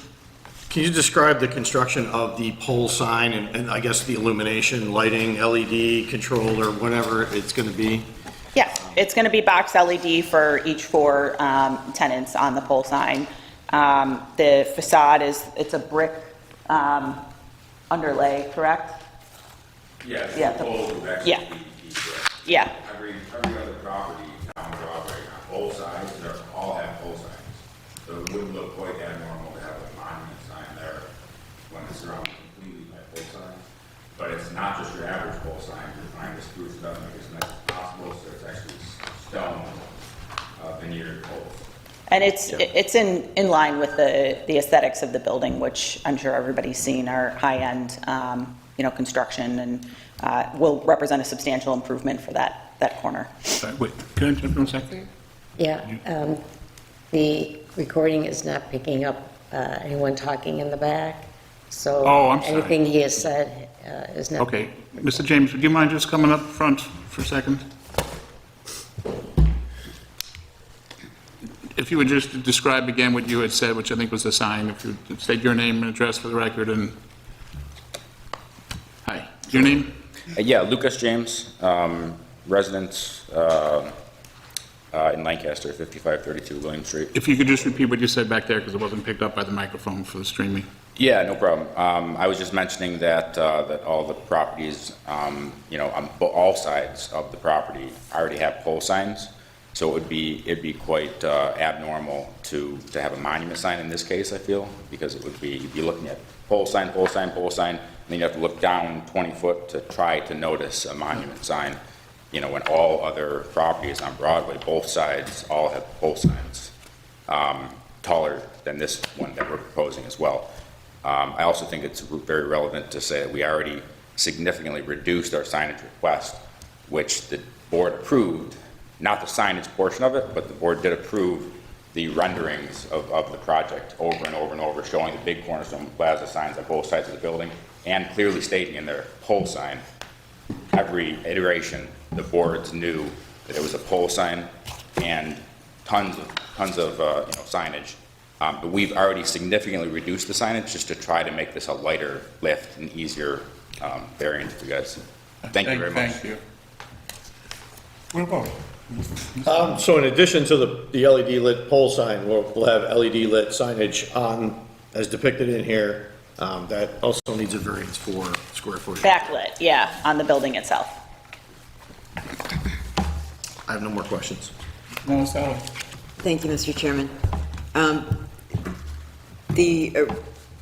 Originally, Mr. James came to us, he was going to put, my understanding was something akin to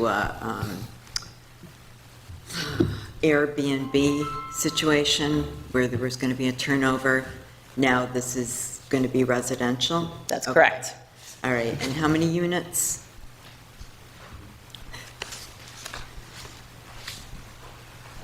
just so I don't have to repeat myself, it's 8 apartments, high-end loft in the building. Okay, thank I'll you. stay up here. Yeah, I was gonna say, you can sit right there. And the building is beautiful. I've been watching it go up, and it's gorgeous. Thank you. And the other signs in the area are, they're national names, except for the Lancaster Deli, the next door deli, but it's such a beautiful building, and you've got those beautiful brick posts to sit the sign on.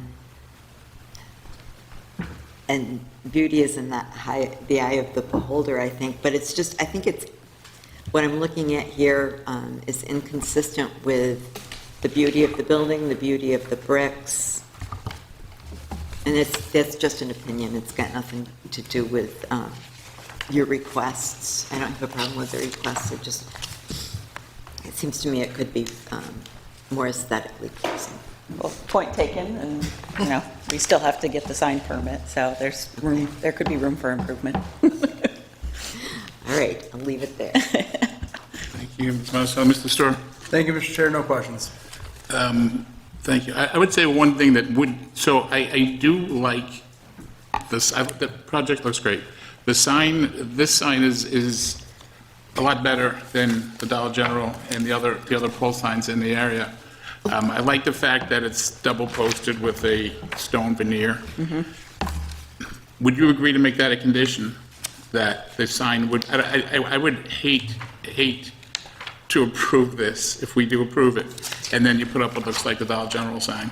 Yes. So I understand that you're committed to the sign. Would you agree to make that a condition to an approval if we had one, that it would be a double posted brick or stone veneer sign, no higher than 18 foot 6 inches? Yes. You okay with that? Yep. Okay. That's all I have. Ms. Dudley? My only question is, you had mentioned that you need signage on both Bowen and Broadway, correct? That was ideally what we wanted. Ideally, okay, Yes. okay. But right now, you're only talking about Broadway and then the signage on the actual building. Yeah, and that's what the pole sign will compensate for, because For we not took it off the having the building. two. Okay, Yes, thank yes. you. Point. Mr. Tillmans? Thank you, Mr. Chair. I have no questions. Mr. Zelak? Thank you, Mr. Chair. No questions. Thank you. Anyone in the audience? Anyone in the audience has anything? Do we have a motion? I'll make a motion.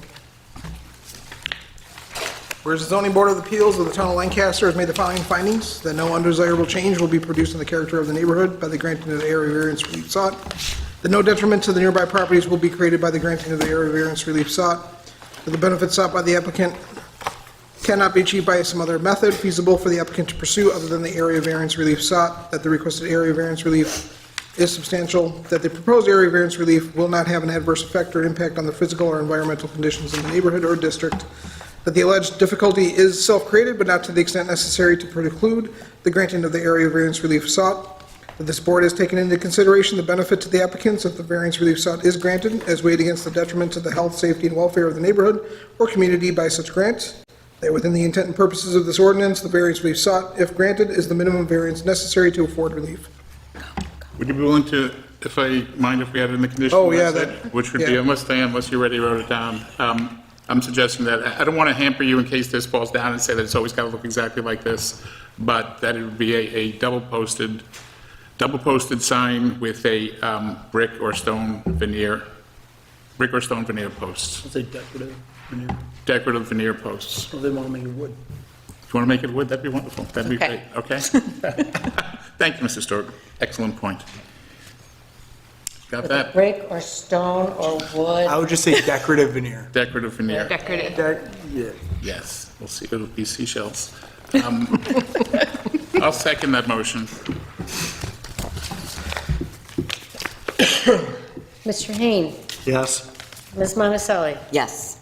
Mr. Storr? Yes. Ms. Dudley? Yes. Mr. Tillman? Yes. Mr. Zelik? Yes. Chairman Michael? Yes. Thank Thank you you. all. All set. Now we're ready to roll, right? Happy holidays, guys. Thank you, you too. Good night. Mr. Aaronov, would you please read the legal notice for the 9th item?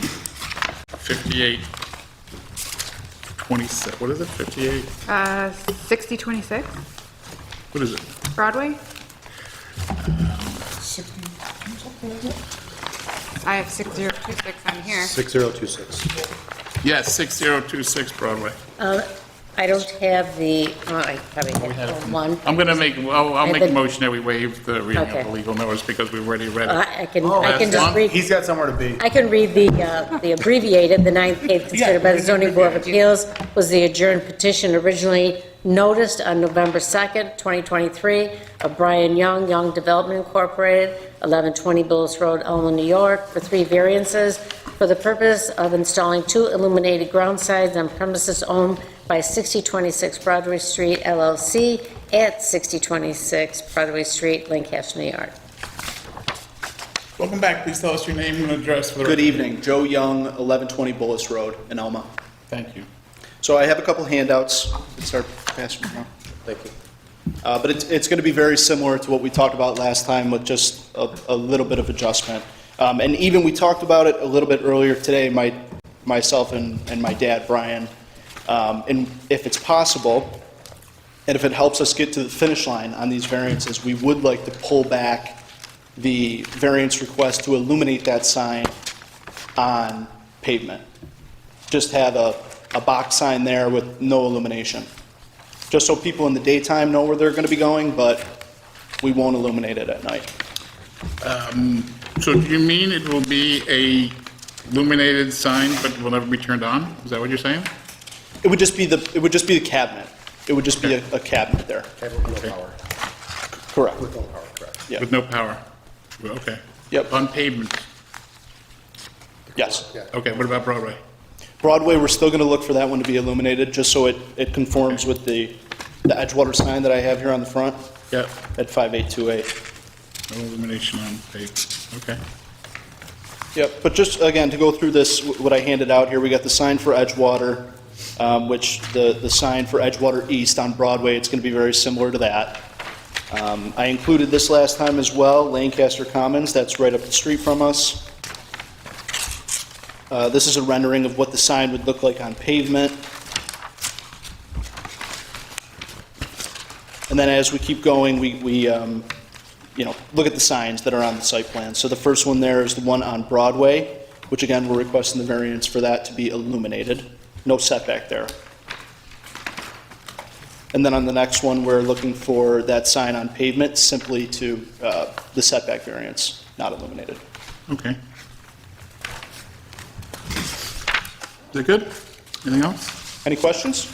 Questions? Ms. Marcelli, I think you're up. No questions at this time. Thank you, Mr. Chairman. Mr. Stewart. Thank you, Mr. Chairman, no questions. Ms. Dudley. Thank you, Mr. Chair. No questions at this moment.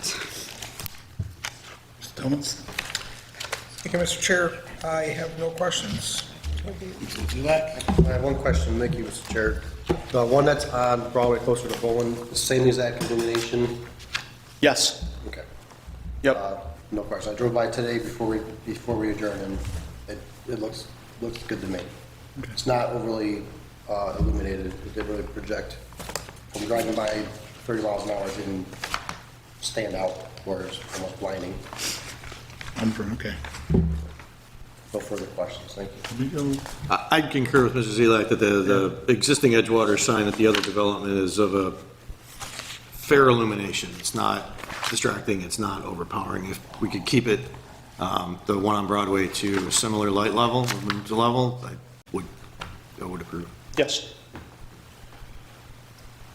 Can you go ahead? I did, I'm You going did. to go Any again. more questions? I needed more time, I think.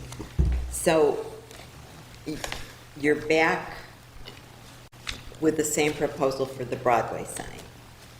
Yes. Okay. And there was some concern last time you were here about the amount of light at nighttime and the effect on the neighbors. Is that right, Mr. Michaeli? Well, see, my two things. My real concern was pavement because there's residential across the street. Right. On Broadway, truth is across the street, there's just a golf course. So there's not residential, so I'm a little less concerned. I'm a little, I don't think Broadway is a neighbor issue. Really don't.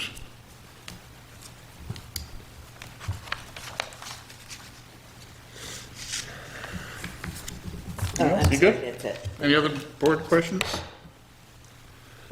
So if we did this, should we do it with, if we were to make a motion with a condition that the pavement road sign would never be illuminated and not connected to power? Yes. It says on here, external ground uplighting in lieu of an illuminated cabinet. So it'll still have lighting, it'll just be... No, so... No? No, you're absolutely correct. The stuff that I put in front of you here today was printed before I had the discussion with my dad on the... Okay, okay. Yeah, so there is going to be no ground lighting, the cabinet's not going to be illuminated, it's simply going to be the cabinet there that's going to be visible during the daytime. So you really don't need the variance for the pavement side because you're not requesting it to be lit. Setback. Just the setback. Just for the setback? Yep. So it may be easiest if we just, does anyone want to make a Just motion? make it a condition of, it won't be lit. Yeah. Yeah. Anyone care to make a No. motion? I think they addressed the concerns we had last time, I did. you know? Try to. I think so. Anyone want to make a motion? I'll do it. I can't find it. Whereas the zoning board of appeals of the town of Lancaster has made the following findings, that no undesirable change will be produced in the character of the neighborhood by the granting of the area variance relief sought, that no detriment to nearby properties will be created by the granting of the area variance relief sought, that the benefit sought by the applicant cannot be achieved by some other method feasible for the applicant to pursue other than the area variance relief sought, that the requested area variance relief is not substantial, that the proposed area variance relief will not have an adverse effect or impact on the physical, environmental, or environmental conditions in the neighborhood or district, that the alleged difficulty is self-created but not to the extent to preclude the granting of the area variance relief sought, that this board has taken into consideration the benefit to the applicants if variance relief sought is granted as weighed against the detriment to the health, safety, and welfare of the neighborhood or community by such grant, that with the intent and purposes of this ordinance, the variance relief sought, if granted, is the minimum necessary to afford relief. And we want to add a condition. Did you write that? You took- Yes, that the sign of pavement road will not be illuminated or connected to a power source. Good. Thank you, Diane. Second? I'll second. Second by Mr. Zelak. Mr. Hain? Yes. Ms. Monticelli? Yes. Mr. Storr? No. Ms. Studley? Yes. Mr. Tillmans? Yes. Mr. Selleck? Yes. Chairman Michaely? Yes. Thank you. Approved, thank you. Good job. And then we're going to want to go through if we have anything else. I want to bring up one thing that I wasn't here at the September meeting, and at the September meeting, I had wanted to acknowledge something. It was that Diane was awarded Town Clerk of the Year by the Erie County Tax Collectors Association.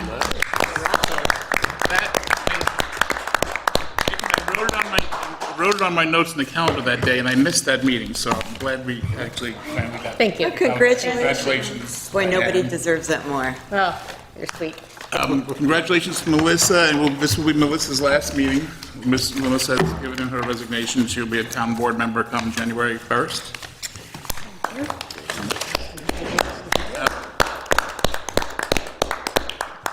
Anything else anyone have to bring up? Happy Christmas, Happy New Year, Happy Holidays. Happy holidays. Motion to adjourn? Second. Second by Mr. Storr. All right. Well done, everybody. Thank you. That was good. That worked out well.